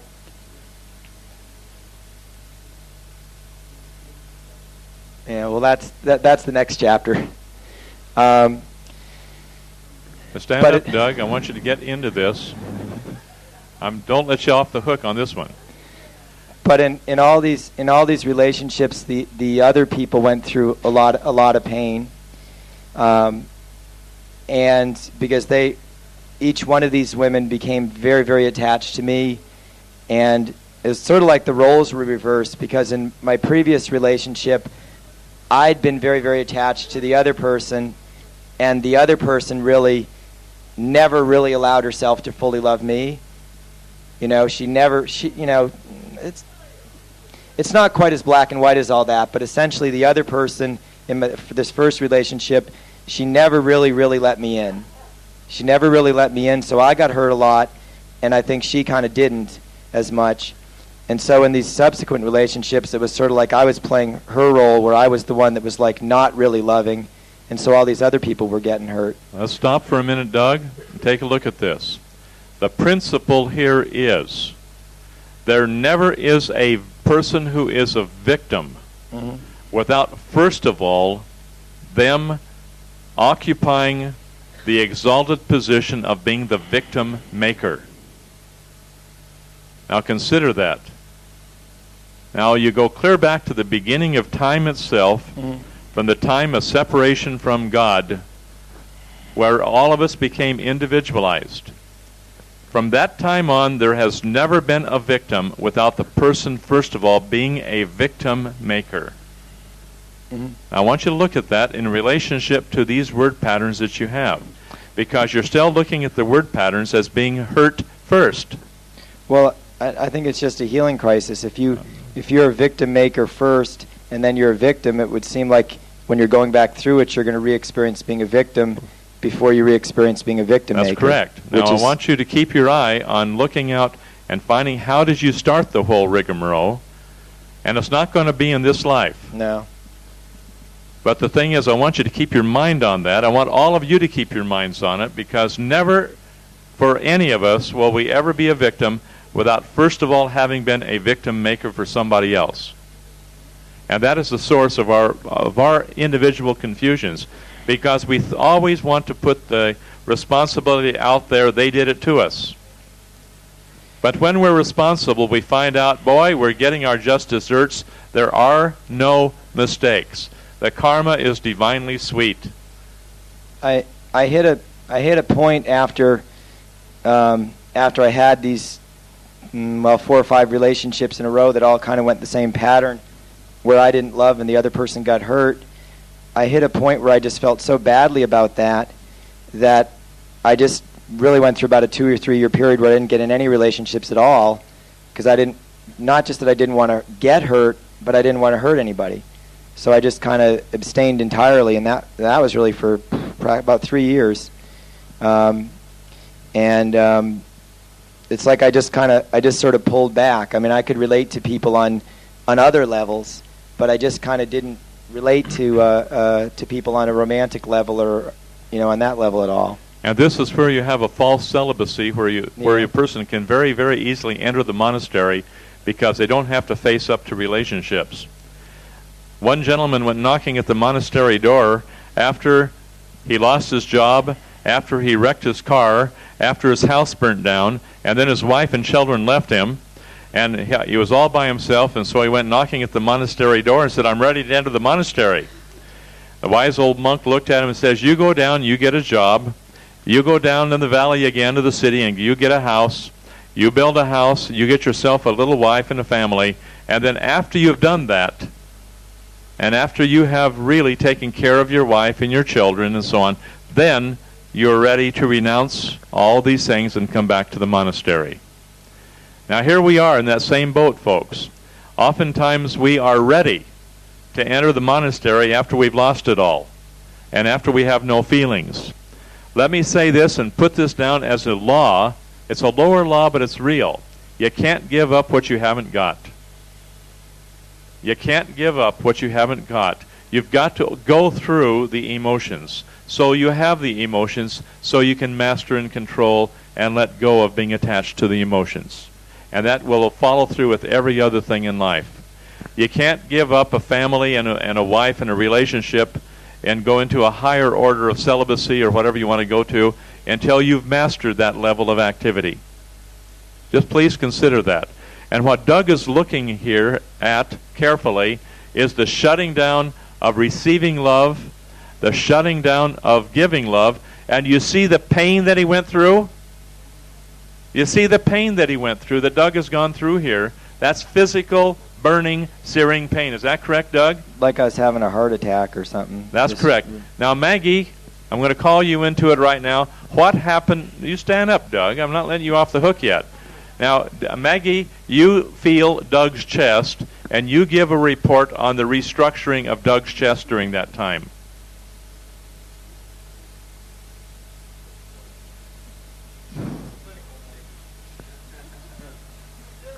Now, that's your chest, Maggie. You tell him how it is. Well, it's come out right here and here. It's much the bone structure has changed. Mm-hmm. Now, Doug, show exactly where it's come out. Right through here. You can see it. It's not as hunched like this. Pardon me? It used to be hunched a bit like this. Yep. His arms are he's got some support to keep them up like that. Hey, talk to the mic. Well, in the past, it's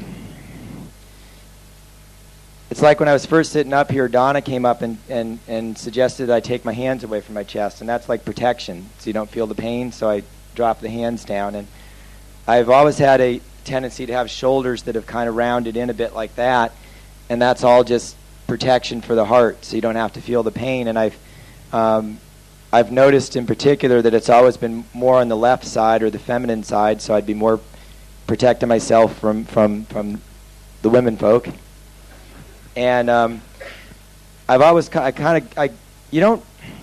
before I did body electronics, I think like most people, I wasn't that aware of the asymmetries in my own body.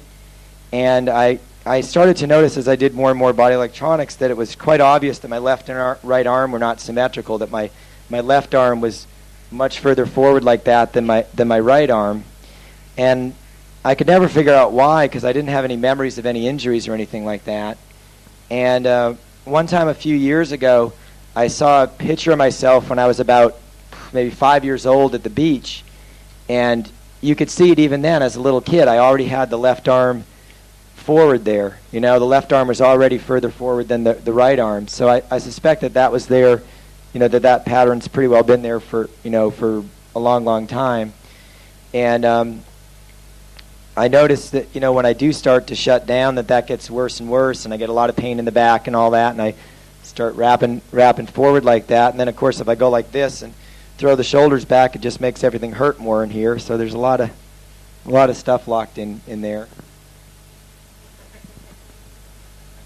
Now, what about that bump that you had there? Maggie, talk about that little bump. I think it's still there. I don't think that's changed. Well, it's not. I don't think it's as prominent. It's still there, and there's an indent right there, but it's not as prominent as it was. Okay, good burning. Now, Doug, what else would you want to share, sir? Well, another. I went through a bunch of different memories. I mean, basically every relationship I've had from about the age of about 17 or 18 on. And one pattern I saw, which was kind of interesting, was I had this one relationship about a year before I met Mag that where this one woman who I met was going to move to Maui or whatnot. She was out there on vacation, and we went through this little dance of about 3 weeks where she changed her mind about 4 times, like, I'm staying, I'm leaving, I'm staying, I'm leaving, that sort of thing. And it was pretty painful. It was like having your whole life jerked around. And the first couple of repetitions of that dance were very painful. It's like, oh, you're leaving, oh, you're staying, and it was a little tough to deal with. And I remember getting to a certain point where it was just like, I just felt, and this is where some of the word patterns came up there, I just felt like, well, just get it over with and just go away, just leave me alone, because it was just like, I knew it was going to happen anyways. I knew she really wasn't going to stay, and I just wanted to get it done with, if it's like, let's just get the pain out of the way and just get through this. And so I got to a certain point, within the last week or so before she left, where I really just kind of shut her out and just was like, just go away, just leave me alone so I can get on with things and not have to feel all this pain. And I can look at these patterns that I've gone back through, and I can see that I've obviously acted a lot of these things out in my marriage, where I've shut down a lot. I mean, my pattern's typically to withdraw. When things aren't going my way, or when I'm upset or hurt or whatever, my tendency is to kind of just, Is that reactive? Oh, totally. Can you forgive a person for being a delightful deviation from the norm?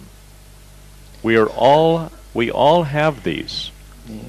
But eventually, with love, over a period of time, that love will allow that person to unfold, as Doug has done here today. Yeah. Are you all hearing me? Don't give up on a person. He's only been around for a few billion years. I mean, don't give up on him. You expect miracles in a day or two, or a week or two, or a month or two. Hey, don't give up on them. They eventually arise to the occasion and release their suppressed emotions. Right? Yeah. Want to go on? Not right now. Yeah, a little bit more there. Go ahead. Well, I'd sort of like to hear Mag's perspective on things here.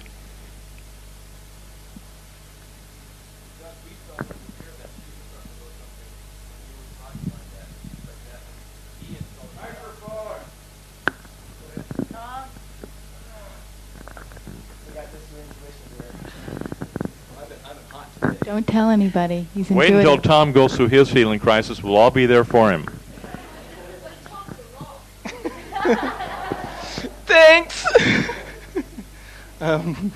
No, we're over there, Ian and I, and being very serious, really into this stuff, because I'm watching Tana and I'm watching Karen over here and seeing what they're up to, and Ian just kind of like shifted something subtly, and it hits me, and I look at him and I see he's looking right at Maggie over here, and Doug's having Maggie's like this, and he looks at me and I look at her and I go, I think she's going into it, and just from the look, the whole body language and everything, and that's when we caught Doug's eye and pointed. He looks down, and then she kind of like comes out of it and everything. But no, I have been kind of intuitive today. But no healing crisis for me. But we'll give Maggie a chance now to express herself according to her own desires here. You mean I... Now, Maggie, you're going to have to stand up for this one. You mean and you I... might say, I'm not going to stand for this. You mean I couldn't hide from you? You figured it out. I think that That's not strong enough, Doug.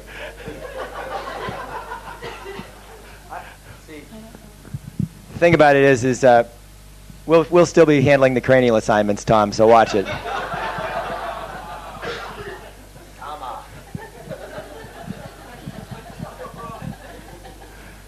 Well, when Doug was going through that, and he was going through the pain, and he got up into a lot of anger too. I don't know how many of you were here at that time. It was just raging, and Doug has a tendency to really stuff his anger, so he doesn't express it that much. But being a little bit intuitive that I am, I feel it from him, and so it was so powerful.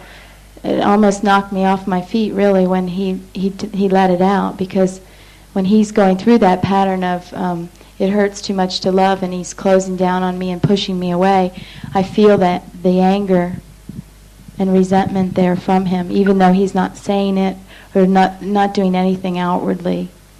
Hold on, Maggie, for just a moment, please. Let's look at this very, very carefully. Was that Doug? Or was that the energy overlay that was totally infiltrating all of Doug's physical body? Well, I think it was both. That's correct. I mean, first it was the energy overlay was attracted to his pattern and his suppressed anger. Now, was that Doug in this lifetime? Or perhaps has this been a pattern right down through his genetics and perhaps on a soul level going back millions of years? Well, considering that I know his father and I know how he responds, I would say it's pretty genetic. Okay. This is what we're looking at here. So we're looking at Doug as a very complex being. First of all, the constitutional man, which is the genetics, and then the natural man, which is Doug from way back in time as a spirit. And then you have entity involvement on top of it, which really complicates things. And here's where we have to learn ultimately continual forgiveness. Continual forgiveness. On every single human being on the face of the earth, because we don't really recognize, even though we're victimized by what goes on around us, we don't really realize how deep these reactive patterns are, which hold a person in bondage until they are released. And then we have a definite change in the situation involved.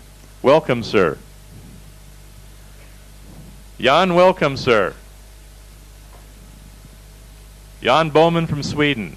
Now, Jan, you're welcome. You come in, you enjoy. You've got a lot to catch up on.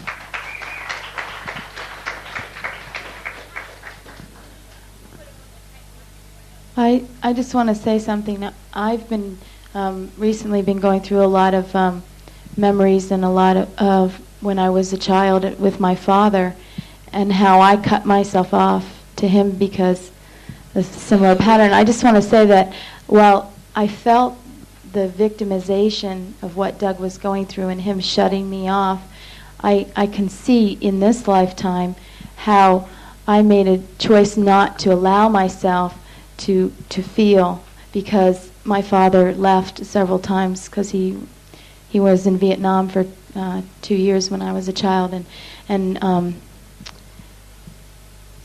so I'm not, I can feel the victimization at this moment, but I can also see how I made a choice as a child. And recently, last year when we were in Adelaide, we had our graphoanalysis done, which is the analysis of your handwriting, and she said to me, was your father away from you when you were a child? And I was like, well, yeah. How did you know that? And she said, because you you don't depend emotionally on your father. You don't get any of your emotional support from your father. So, you see, I can see the perfection in my choosing somebody that's going to cut me off emotionally, because it's just a pattern, playing itself out for me to it's just an opportunity for me to work through that.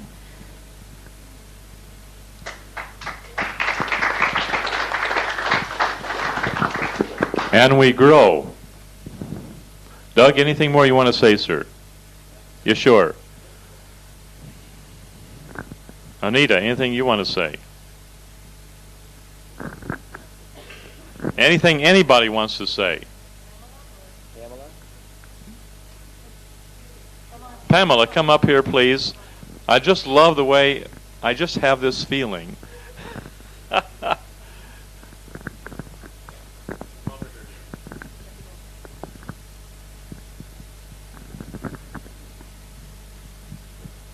I just had this feeling while I was sitting there and Doug was talking that I've hurt Doug. And I had the feeling that at the time that I've hurt my baby and he was talking. And I don't know if it's my mind, imagination, but that was what was happening. That I felt I was connected to Doug. You probably have been.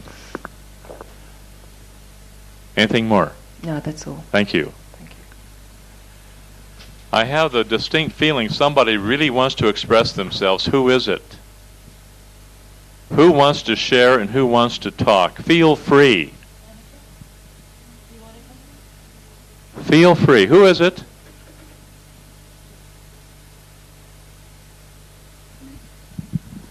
Can I say something else? I just want to share a memory that I had that relates a past life to this life. When I was in college, I was involved with a man who once again didn't give anything to me emotionally, and I was having a cranial just a couple months ago. Brooke and Doug and I switched cranials, and I went back. Yeah, then we switched our heads around, and then and I went back through this memory of feeling like you don't love me, and you're not giving anything to me, and I went back through the past life memory of where I had been given to him as a wife, and he had taken me, but I didn't really love him, and so the pattern was, well, I'll give myself to you, but I'm not going to love you.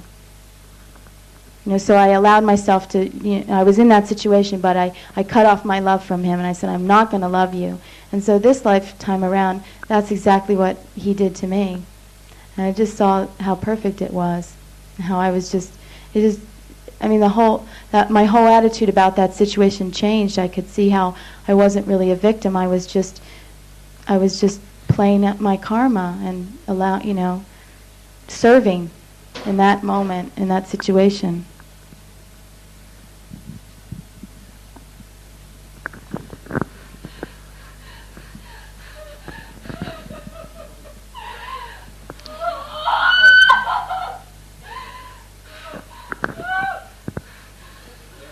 I'm going to make a decision here. I want each of you to find 10 people in this room that you do not know. And before you leave, before you go to lunch, take time to get to know those 10 people and give them a hug.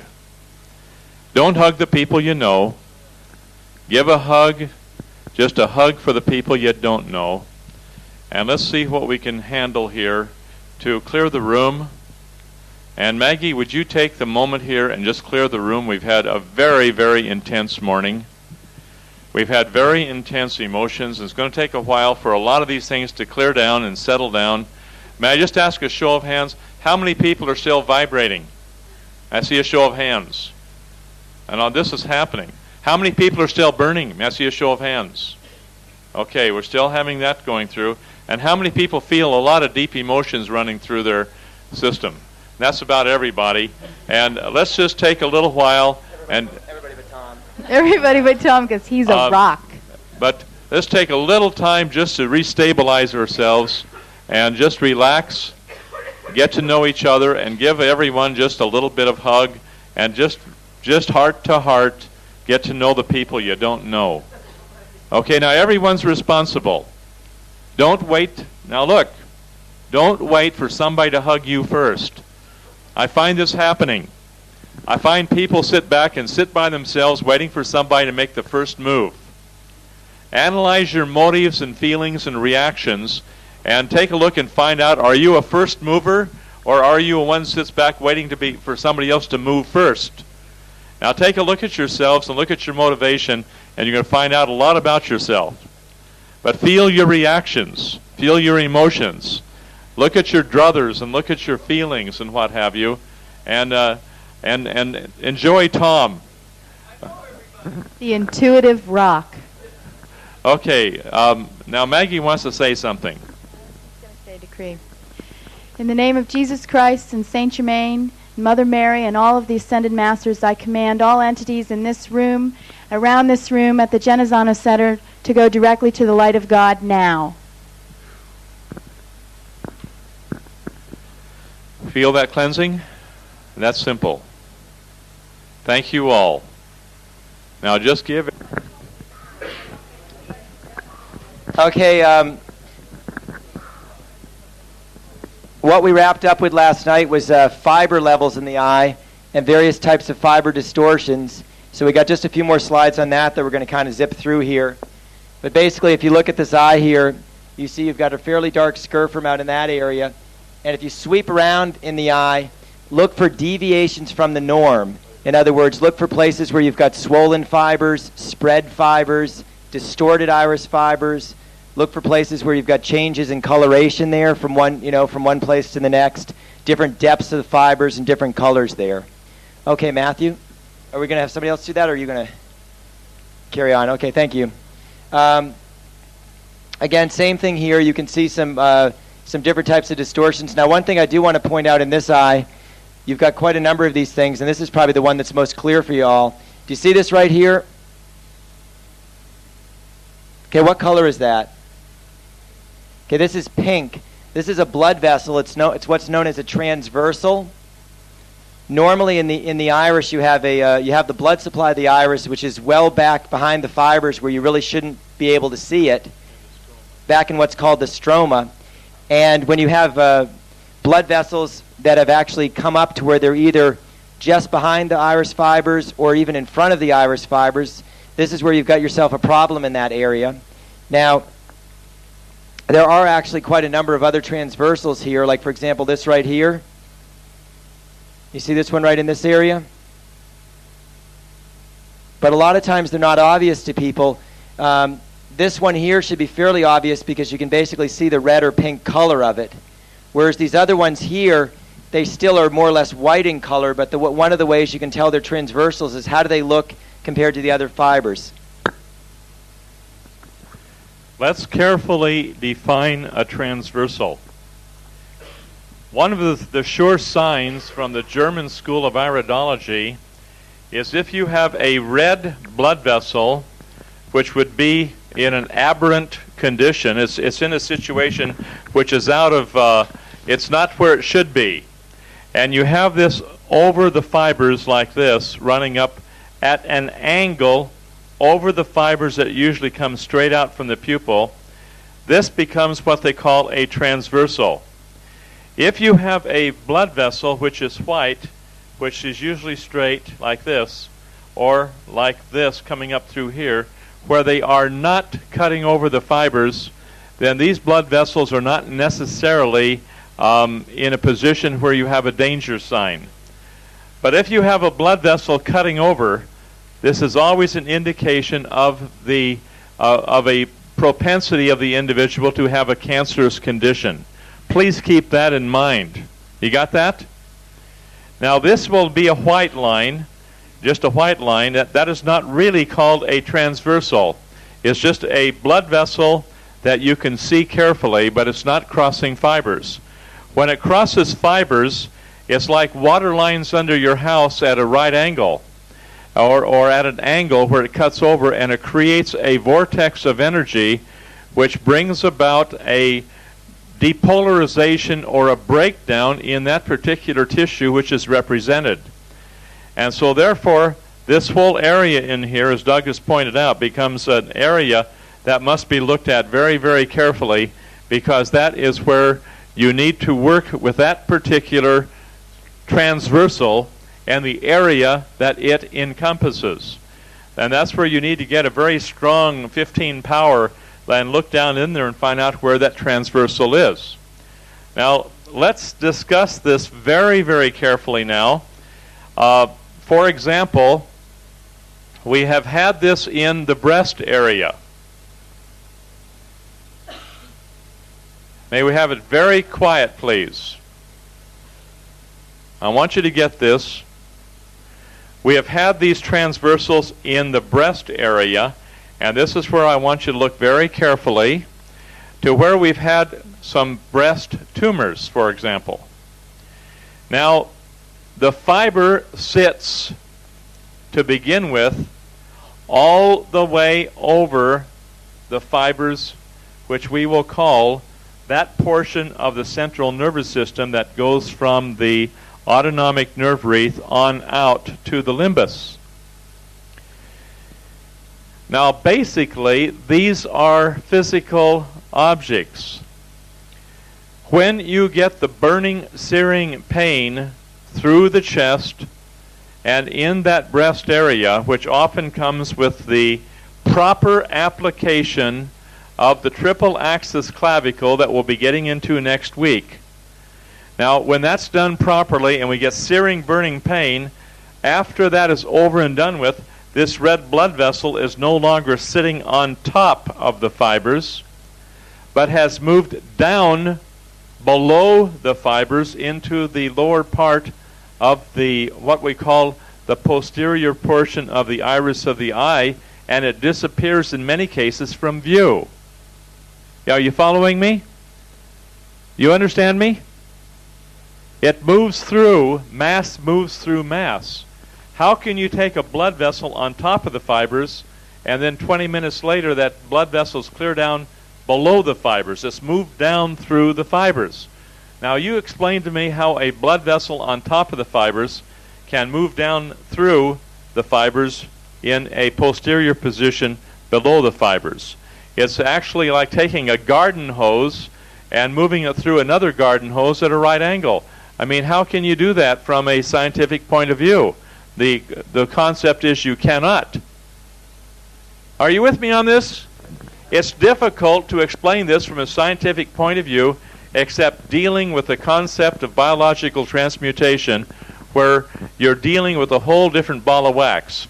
It's like just like the idea of an object which is solid, and you take a look at that solidarity of that object, it'll be like the solar system, where the object of all of the individual atoms would be similar to our solar system, where if we look at the size of it, where there's all this space between the various planets. Okay, and so you're actually moving one object in through another object. You're moving energy, you're not moving matter. And one just moves in through another with no problem at all, just like a highly advanced beings can just pass through a wall, because there's just no problem there. It's just energy moving through energy. It's not fixated or crystallized into mass. And when something is not fixated or crystallized into mass, then an object like a blood vessel can move on down through the fibers, and this violates every type of scientific evidence that we've got. So I did want to just bring that up, and I want to bring up one more major aspect here. As you take and move around through here, you find a lot of strange little things, but here's the strangest of all, and I want to show you what we call the asparagus effect. Right here, do you see these swollen fibers moving out this way? And then the swollen fiber comes back again like the head of an asparagus. You see that? When you see this area right here, this is always going to be a sure sign of a cancerous condition because of the black which exists in between the swollen fibers. This is called the asparagus effect. Asparagus. You know what asparagus is? The vegetable. It's a little vegetable that takes about 5 years to come into fruition, and then you have these beautiful heads of asparagus. Who knows how to spell that? Where's Anita? ASP. ASP. AR. AR. AGUS. Asparagus. And then, of course, you have the indentation right here toward the pupil. And that's all through this area here. And remember, when you have the indentation in the autonomic nerve root toward the pupil, that is a very dangerous sign, especially when the fibers are this dark. You see the fibers are quite dark? No nerve supply, no circulation, okay? And therefore, a very possible case of cancer, which is evidenced right here by the swollen fibers in the shape of an asparagus head. Now, the German School of Iridology will tell you that is always going to be a state of cancer. So, you take all of your different areas of bronchial area. You probably have the lung area out through here, the lower lobe of the lung, and a person might have a dry hacking cough from smoking too much. And that's all you have is a dry hacking cough, and this is a sure sign that you've got something in that lung working for you. It'll take about 2 weeks to change that under body electronics and a full program. And then that thing will just slowly move out of there and disappear. Okay, Doug? I don't know if Jim Geither might remember, but we did have a person in the VNC in '86, a young woman who did have the transversal in the breast area, and it did actually do what John's described, if you remember. Remember that, Jim? Yeah. We don't need to go into names. Jenny was her name. Yep. Yeah, that's true. I wasn't going to go into names, but... Okay, sir. Okay, next slide. Okay, again, we've got one with a pretty broad variety of fiber level and depth there, and you've got a lot of areas out here in the fiber structure where things. Oh, there's a good transversal right there. You all see that right there? So right in that area of the body, this. You see it? Right here. You see that? Right where Doug's pointing. You got a big red blood vessel. That's cutting over fibers. Cuts right over the fibers. That's a major area. Okay. Now, what time is that point? About 7:45 to 8 o'clock? Yeah. Okay, where is that in the, on your chart? What organ? That's the liver area. Yeah. That's major consideration. Okay, next slide. Okay, here we've got one again with a very dark scurf rim, and you'll notice the lymphatic rosary is pulled way in like this. You see how far in the lymphatic rosary has come. You'll also notice that you're starting to get areas where the lymphatic rosary is continuous, like a continuous band around this way. Plus you've got the trabeculi here where you've got the continuous bands of the lymphatic congestion or mucoprotein going from zone 6 in clear to zone 3. So you've got a tremendous amount of mucoprotein buildup in this particular eye. Show again the major color change, Doug.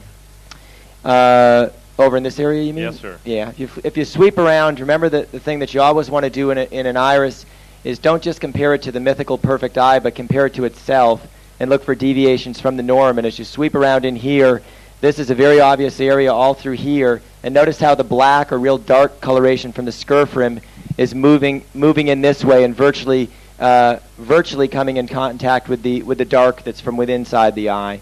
So you've got yourself quite a bad situation in that area, which would probably be over in the chest area, the pleura and rib cage area, possibly into the breast. You've got a right eye there, all this right here, and then also up into the heart area there.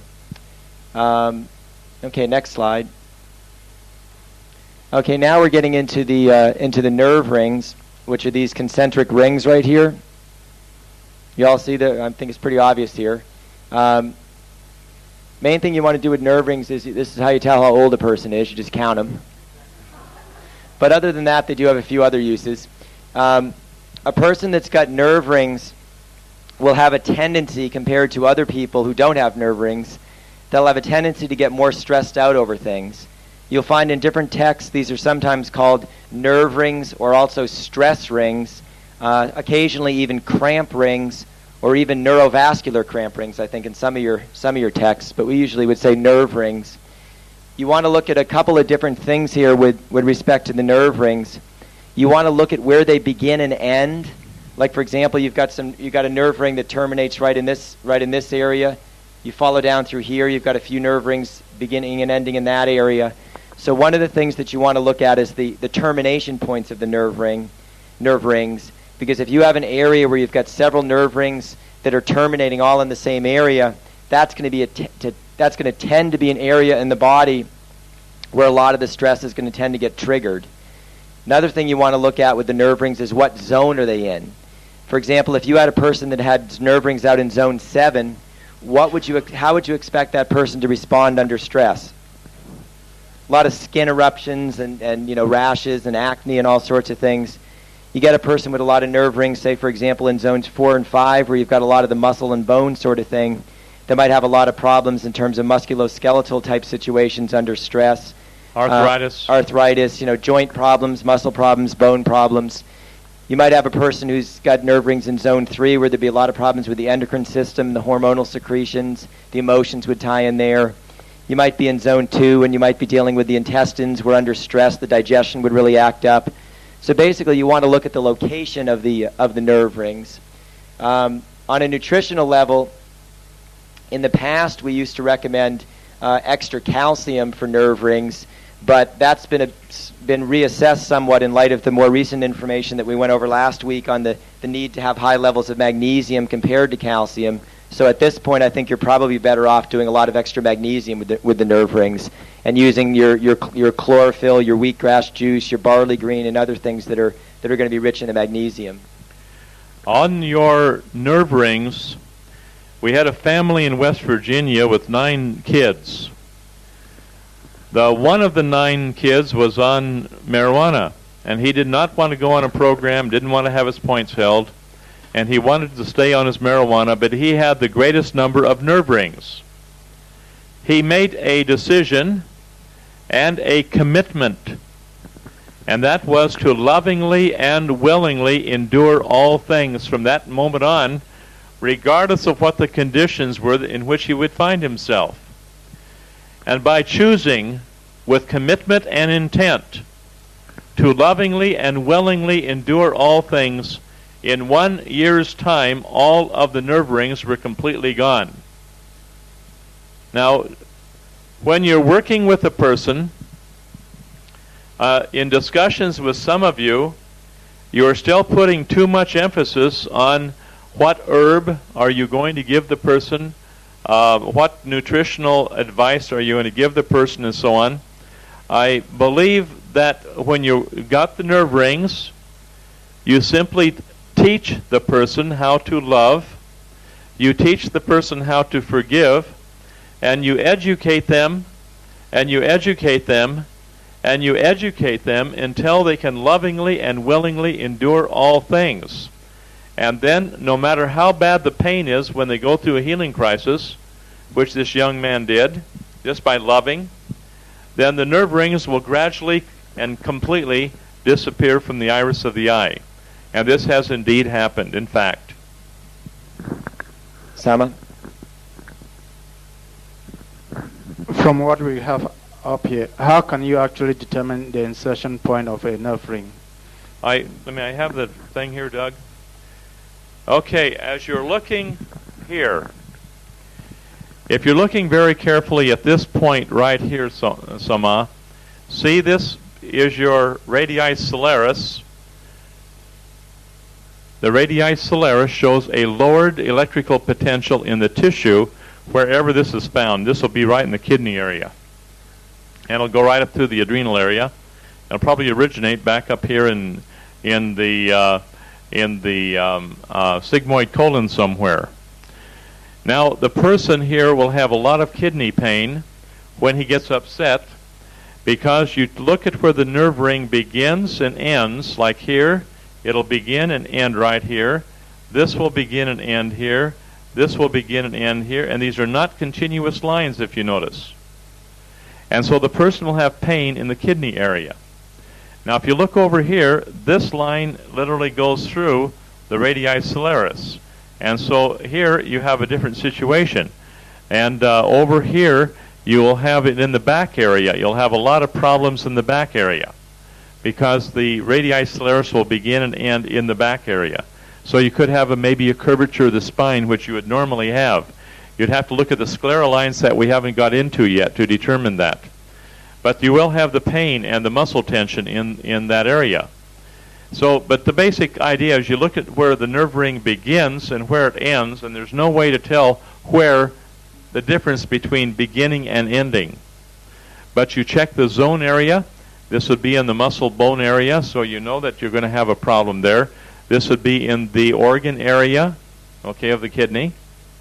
And so you'd have a pain in the kidney area. And that would reflex directly on up in through here through the adrenal gland. And so you probably would have some adrenal exhaustion connected with that because of the lowered electrical potential, which would go right straight through the adrenal gland, which is in zone 3. Does that help you, sir? Okay. And the same thing would apply with anything else on the grid system where you check it out and know by your questionnaire that you give the person what's going on. Now, let me say something here that has arisen to my attention. With no, I'm not casting criticism, but some of you have had experience with iridologists before where you look at them, where the iridologist looks at you for 5 minutes and tells you 2 or 3 things wrong with you, and that's it. It'll take a good iridologist at least an hour to go through and cover every single detail for your flow sheet for body electronics and for your nutritional program and explain to you why and what this is for. Now, in our clinic in the Cook Islands, sometimes I'll take an hour and sometimes I'll take an hour and a half just on going through the iris and explaining this to the person as to what they're getting into. This is very important to the person because it's their corpus delicti. And then Anita will spend about an hour and a half to 2 hours to take that same individual and then interpret and explain what has to be done from the information that I have written down. That means there's been about 3 hours of consultation there. Now, this is heavy duty for all of you, because don't think that you can look at an eye and tell a person what to do on their flow sheet, the flow sheet for body electronics. It's impossible for you to do that. You have to take time and go through each part of the eye and then mark those areas like on a scale of 1 to 4 as to what will be the most important one to deal with and which is the chronic, which would be the acute, and what has to have immediate attention.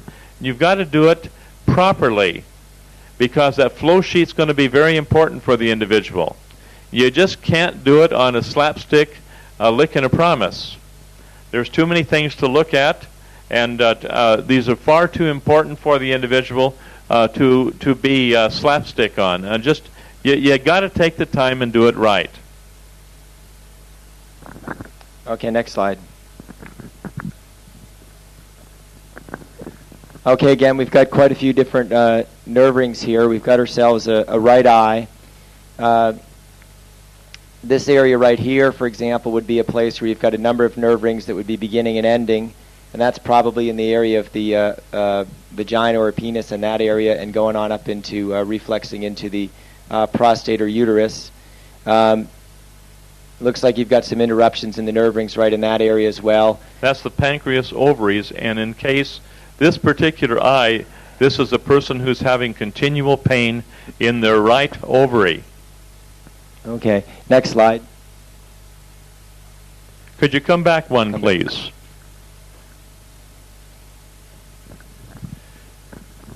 I felt you didn't understand this.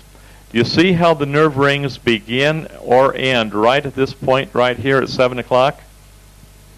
And here's a nerve ring beginning and ending right there at 7 o'clock. And right in here, this area here right at 7 o'clock, this is in the ovary area. And the person with this particular eye, the ovary is going to be in pain a good part of the time, and that's going to reflex directly into the pancreas area. And so that ovary and pancreas are two things which are very closely tied together. And so you have to learn to look beyond the mechanical aspect of it and take a look at the reflex area, which will cover a little bit here, because Doug mentioned the vaginal area and the uterus area right in here, which would be for the male, would be for the prostate, basically where my pointer is. And so you'd have the prostate right in this area. We'll have roughly a 60-degree reflex, which would be like from 5 o'clock, 6 o'clock to 7 o'clock, a 2-hour, if you look at 12 hours on the circle here. And in this area here, the 60-degree reflex, like in astrology where you have a 60-degree reflex, what do they call that? Sextile. In astrology, that 60-degree reflex in the iris of the eye has a tremendous amount of importance there. So you always take a look at the various angles. And you can spend an hour or two just looking at reflex angles. When you're skilled at looking at reflex angles, which will be at 0-degree reflex, like the pancreas and the ovaries, for example, that's 0 degrees, or from the uterus to the vaginal area, that's 0 degrees.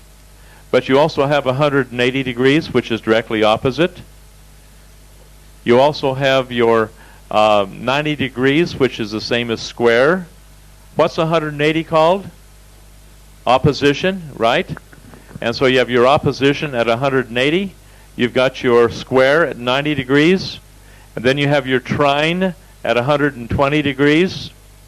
And then you have two very important ones, other than sextile at 60 degrees. It's where you have 150 degrees. Who knows what that is called? Isn't that the quincunct or something like that? Inconjunct is what they call that. And that you'll find in health aspects is one of the most important angles for health dispositions that a person may have, is at 150, which includes 30-degree aspect. So every 30 degrees you've got an angle there that you've got to look at very carefully. And for places like the lung and heart, then, that includes the whole body. Pardon me? A transient inconjunct often happens when a death occurs. Say it again, please. Loud. If you've got a transiting planet at 150 degrees or inconjunct, it's quite often when a death occurs. Okay, Doug. Okay, next slide.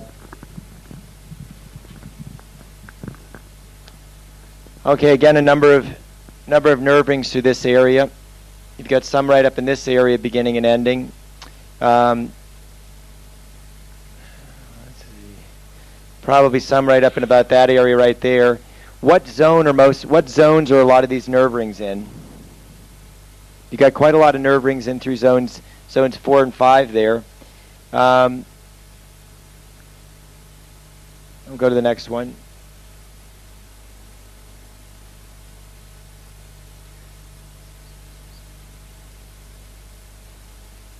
That's a little murky there. Yeah. Okay, briefly, you take a look at this right here. You see how this moves around, and there's an angle right in here where they come together? Where this angle is, or the irregularity, tells you where the greatest problem is in the iris of the eye. So you look at anything which is out of harmony. And this area here is where this nerve ring comes up here, comes in this area, and this shoots off over here. That type of a situation. And could we have one come back one slide, please? Okay, on that one, do you see the angle right here?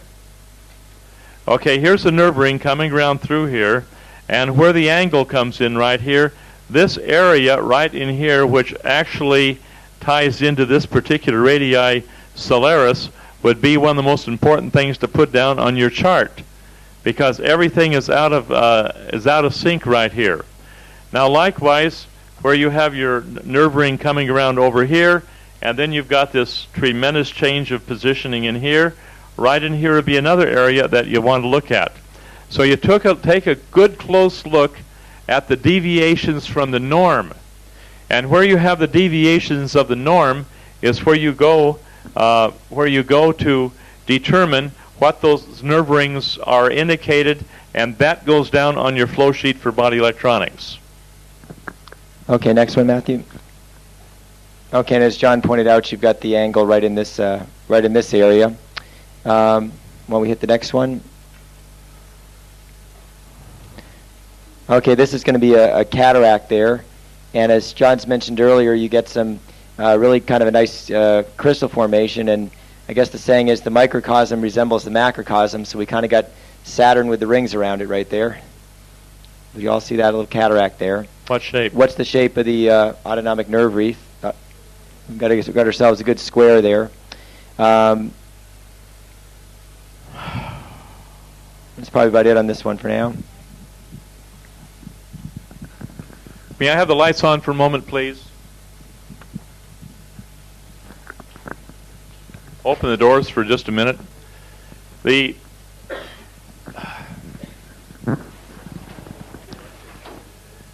I had a lady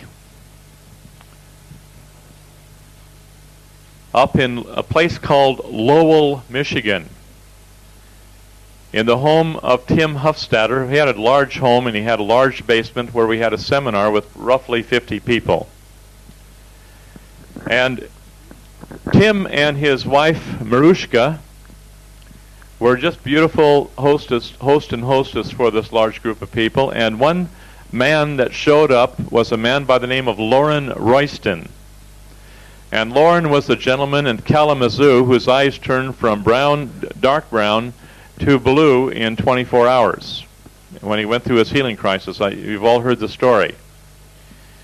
Now, he brought a relative of his in who was having a serious problem, and she had these black shades over her eyes because her eyes were light sensitive, and she had cancer in both eyes, and this was on a Friday night.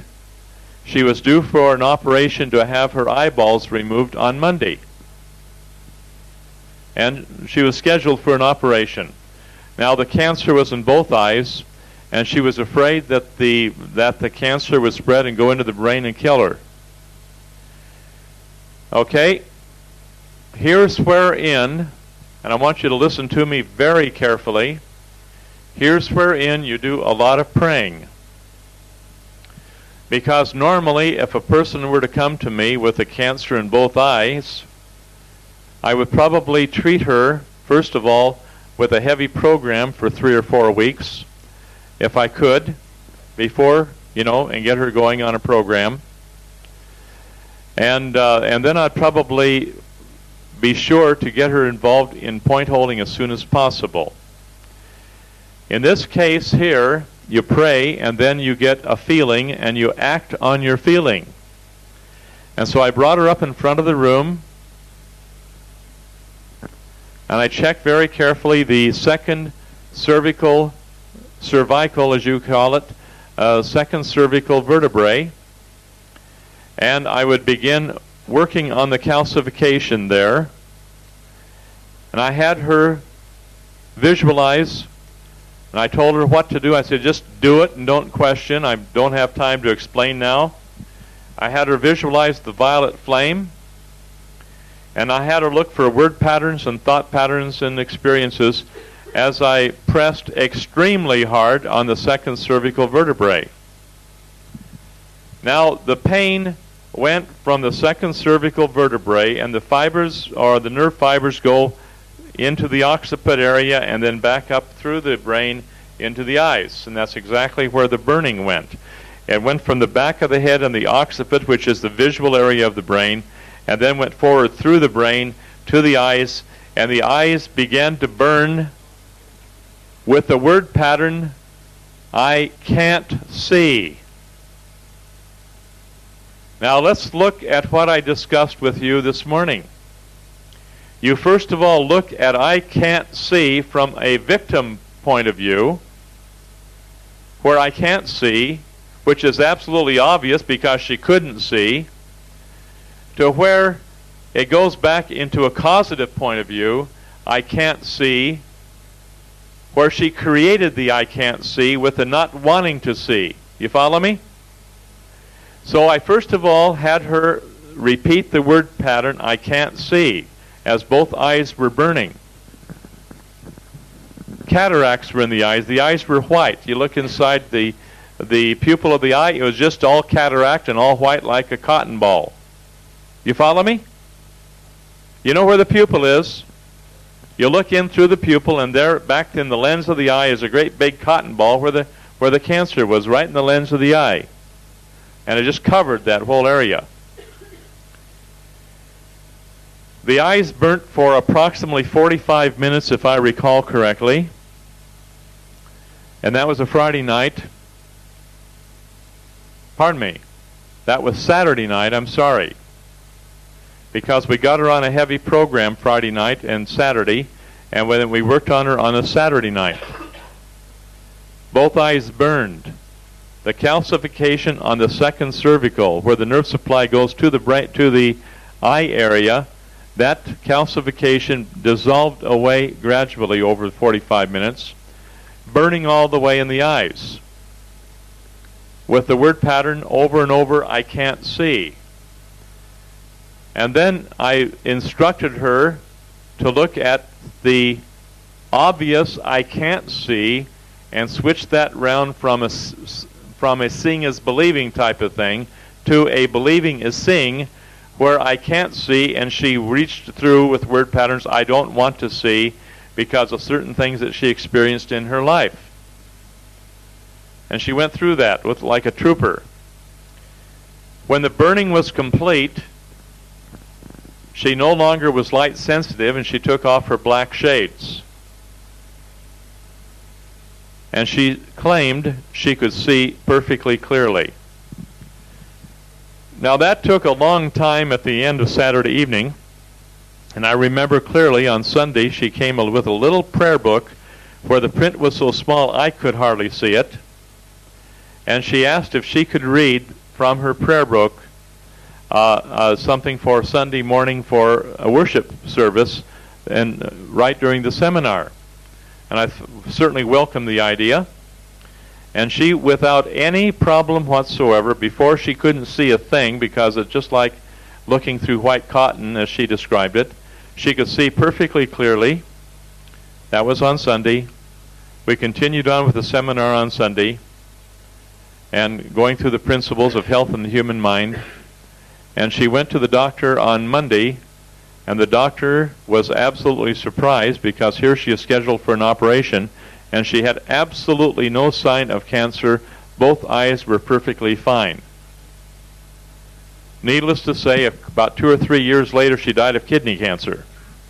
And that was another matter.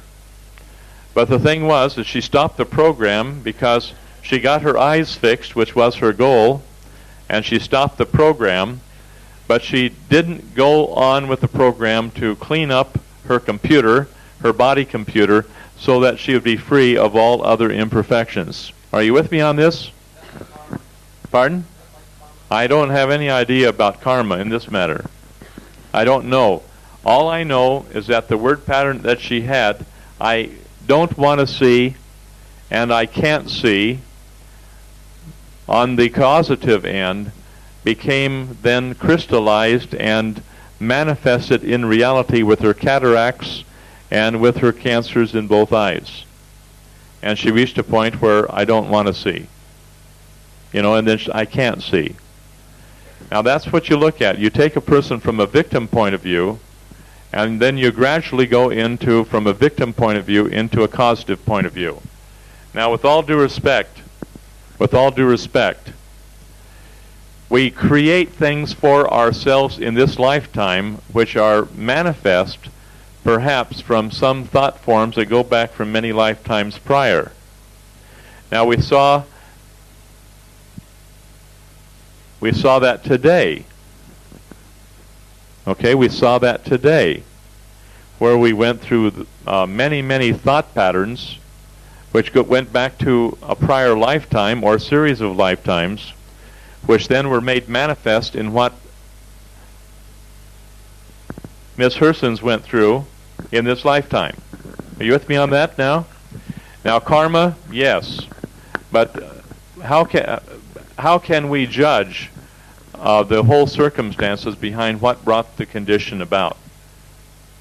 Thought, feeling, and spoken word are the only forces that are behind the concept of creative act.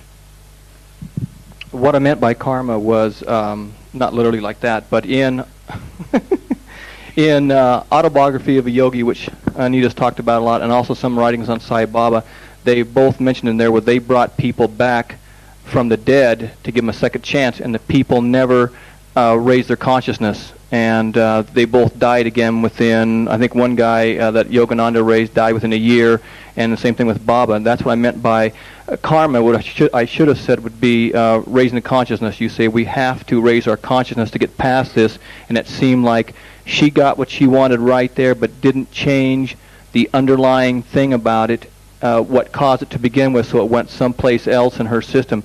That's what I meant by karma, and I should have said raise the consciousness or change the consciousness. The rest of the story of this kahuna that was raised to life in the Hawaiian Islands, the kahuna trainee who had failed the test of poison, he was told that he would never become a kahuna, but he was told he was willing to come along and work with them as long as they were continue the training, but he could never be a kahuna. He got very upset at this, so he left. And he joined another kahuna who took him through the same act, and that time he died and he wasn't brought back. Okay? We have people from time to time who are brought back to life so that they're given a second chance. All right? Example, my father was quite ill. He was about 84 years of age at the time. And he was dying, and all the boys were called home because my father was dying in the hospital. Well, I did my thing, and this is back in 1966. And I simply commanded that his body be healed in the name of Jesus Christ. That's simple. His body was instantly healed of the blockage in his duodenal area, which was where the scar tissue had closed over, and he couldn't get any food from his stomach into his intestines, and he was healed from that moment on. And he lived for another 6 months because he got all of his affairs in order, which were not in order, and he got all of his affairs in order, and then just told the family that he was going to pass on. He got all of his affairs in order, and he died. But he died naturally that time, very quickly with an aneurysm. In the abdominal aneurysm, but the thing was he knew he was going to go. It was all over with for him because my mother had passed on 6 months before that while he was deathly ill, and back in 1966, at the age of 76 at that time, and she died very quickly with a heart attack, and so from that time on he lost the will to live, and was dying in the hospital. But he stayed for 6 months after that, got all of his affairs in order, and he passed on. But he was given a chance to live, because that was literally what had to be done. Now this is a thing. I mean, I've seen it with my own eyes. From that time on, my family would have nothing to do with me. My brothers would have nothing to do with me because they wanted Dad to die so they could carve up the fortune, carve up the family loot type of thing. And I saw that happen. I saw that in their eyes. I saw the greed that entered there because they had no love for my father. My father was a very different man. But you'll read in my books a little story I told about my father that he shared with me, but he shared with nobody else. But he did live. And he lived until he could get all of his affairs in order. And my father was one of the greatest men I've ever known because he helped more people from a very practical, physical point of view than most other people do who talk about it. He was a wonderful, wonderful man. And I never realized that till it was shortly before his death. Yes, Brooke? I don't remember, sir. I do not remember at the present time. It was in June. Okay. 6 months before. Okay. Now, Comments? I hope this helps a little bit. Doug? Lights and slides and doors. Doors? Lights? And next slide, Matthew. So much for cataracts. I might add this much in cataracts. In the Cook Islands, we put many, many people on programs, and we've seen cataracts completely dissolve and disappear with people coming back with perfect eyesight. Now, Doug, were you with me with that young boy that had that? Do you want that story? Please tell that story. It's very important. Okay, just flick the lights back up for a second. Was it Michael was his name? Michael. Yeah. Mag and Megan and I went over to visit John and Anita in the Cook Islands, actually just a couple months before AJ was born. And we met a young boy there named Michael, who I think was about 10, something like that. He's quite a young boy.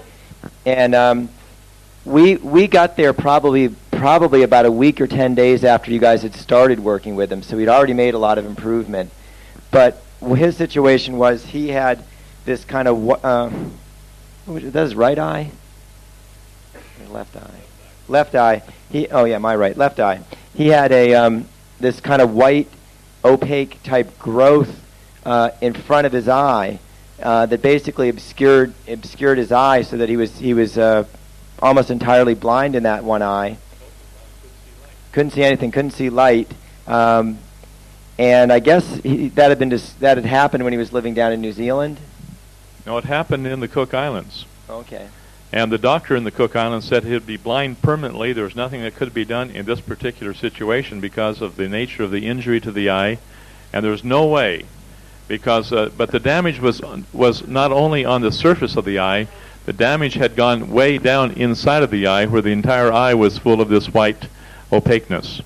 But by the time Mag and I met him, he was had improved quite a bit. But what basically happened in a period, because I remember the last point holding session that I was still there, and I remember looking at his program sheet, and it was pretty close to being 1 month from the day since you guys had first met him. And so basically what happened to him in a month is he got put on a nutritional program, and they did probably 5 or 6 point holding sessions on him, something like that, and they did a lot of work on the cervical vertebrae, particularly up in the upper portion around C1, C2, C3, in that area where you'd have a lot of the reflex to the eyes. And this young boy, who was in the vicinity of 8 or 10, somewhere in that ballpark, he would get tremendous burning, right into his eye socket, like his whole eye would be on fire. And this would happen in pretty much every point holding. He would feel like his entire eye, like everything inside the eye socket, was just absolutely on fire. That's the way he described it to me. And he just did a heck of a job of just sitting there and loving the pain, really. He was quite really did a fine job with it, and his relatives were very, very good in terms of just, really hanging in there and working on the points and doing everything they could for him.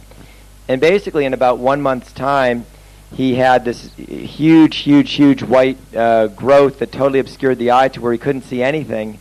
It disappeared, I'd say, about 99%.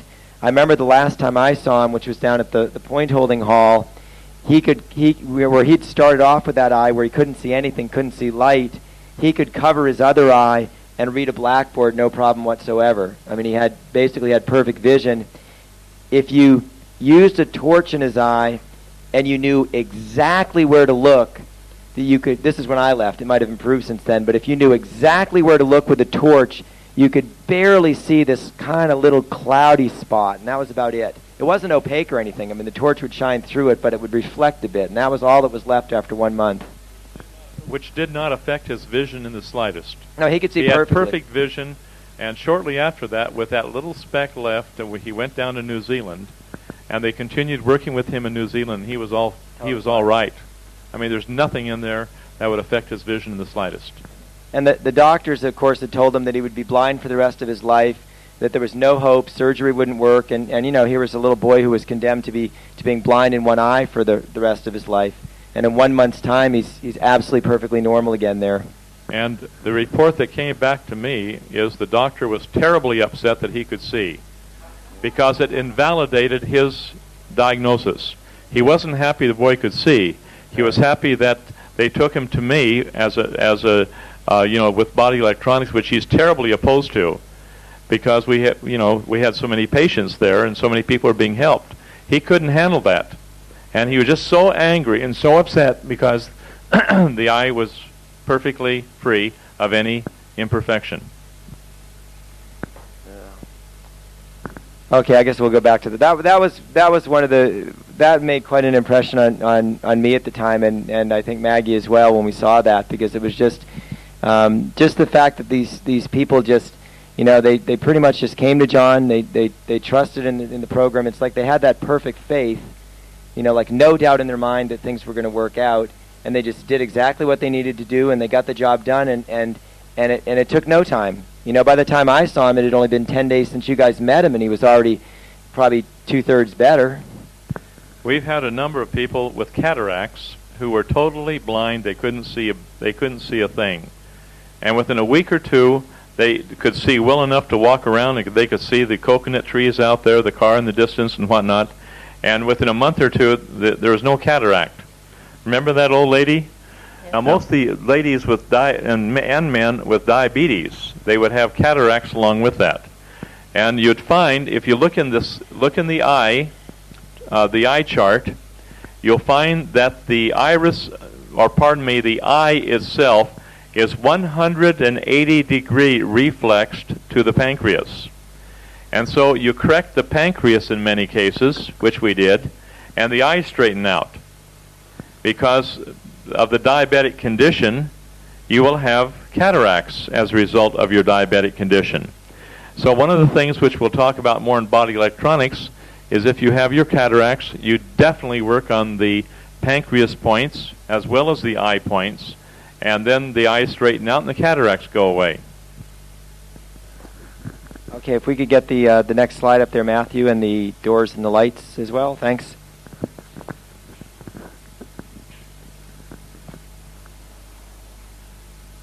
Okay, as John was pointing out earlier, we've got a couple of situations here. We've got this place right here where this one nerve ring kind of joins up right there, and you've got that one angle. And you've got another one similar right in this area where you've got a couple of nerve rings joining up. And if you look over in this area right here, you've got a number of nerve rings all through this stretch right here that are, where you've got a lot of termination points of the nerve rings. And if you sweep around this way, you'll notice that particular area also has what? It's a pretty obvious color change as you move up into that area. So you look at this whole area here where you've got all these nerve rings pointing to that area. You've got a fairly abrupt color change going into there from this direction where you've got it's a much darker coloration there. Anything else on this one? Or? Okay, next slide. Okay, again, a number of nerve rings here. Notice this area right here where you've got this marking right coming down through that way with a couple of nerve rings pointing into it right there. You got something right in through this area where you've got a number of nerve rings pointing in that way. There's quite a good bit of mucoprotein because you can see all of this kind of stuff right in here, so you've got quite a build up there as well. The mucoprotein in this particular eye is moved way in. I mean, it's in what we'd normally think of as about zone 4 or 5, so you've got a very heavy mucoprotein buildup all through that area. Well, basically, as we've seen in a lot of the other lymphatic rosaries, when the mucoprotein's moving further and further in towards the pupil, it's going to indicate a much greater degree of lymphatic congestion and basically an engorgement of the lymphatic system where you're pretty well all backed up everywhere. We had a lot of good slides of that last night where you saw a lot of the nerve rings, a lot of the lymphatic rosaries where they'd moved clear in like that. Okay, next slide.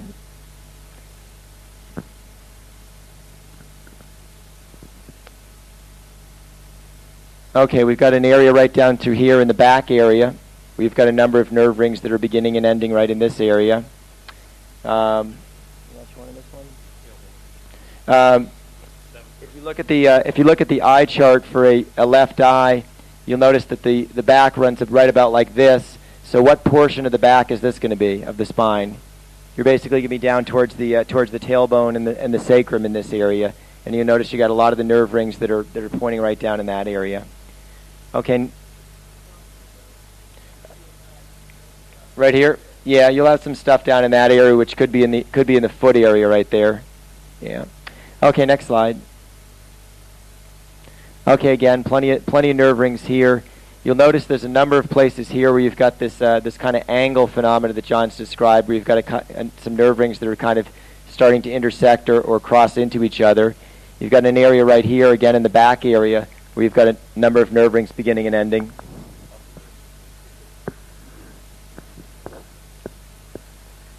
We're right up in this area right here. You're right in through here, right there.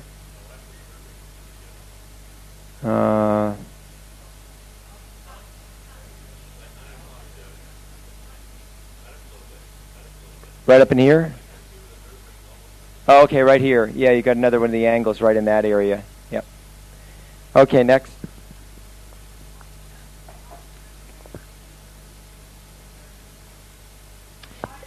Okay, the question is, how do you recognize the mucoprotein in such a dark eye?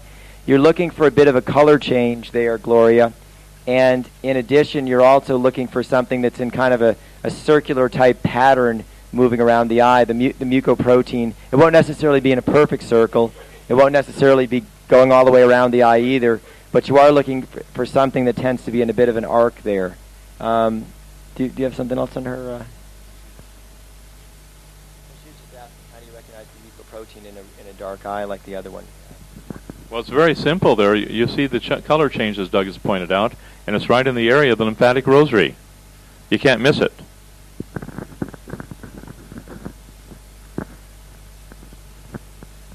Okay, we got ourselves a. It's not a prolapsus one, is it? That's not a prolapse uterus. Well, it looks like it might be a prolapse uterus. Is that what we got there? Or? What number are we on?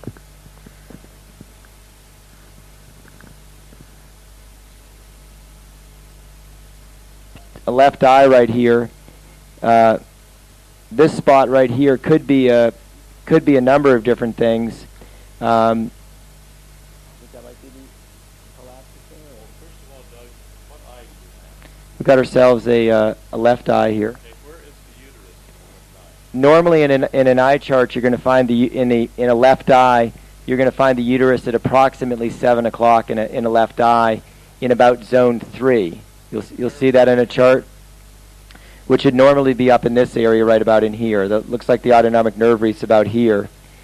You will find a situation from time to time where you have a prolapsus of the uterus, which is where the uterus is actually starting to hang or sort of move down out into the vagina, and in some cases it will be extreme enough to where it's actually hanging clear out of the body. And what you'll see in the iris of the eye in that case is the spot for the uterus, instead of being here, where it would normally be in zone 3, it will actually move out in this direction. And then as the uterine prolapsus is healing back up, you're going to see changes not just in the coloration of the spot, but you're actually going to see the spot start to move back up to zone 3 as the uterus comes back into its proper placement.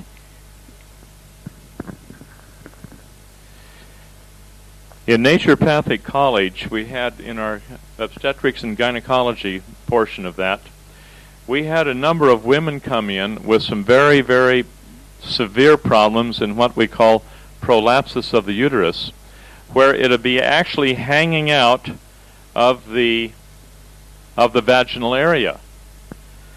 I mean, hanging out of the vaginal area. In the iris of the eye, right in this area here at 7 o'clock, this would be clear out to the edge of the iris.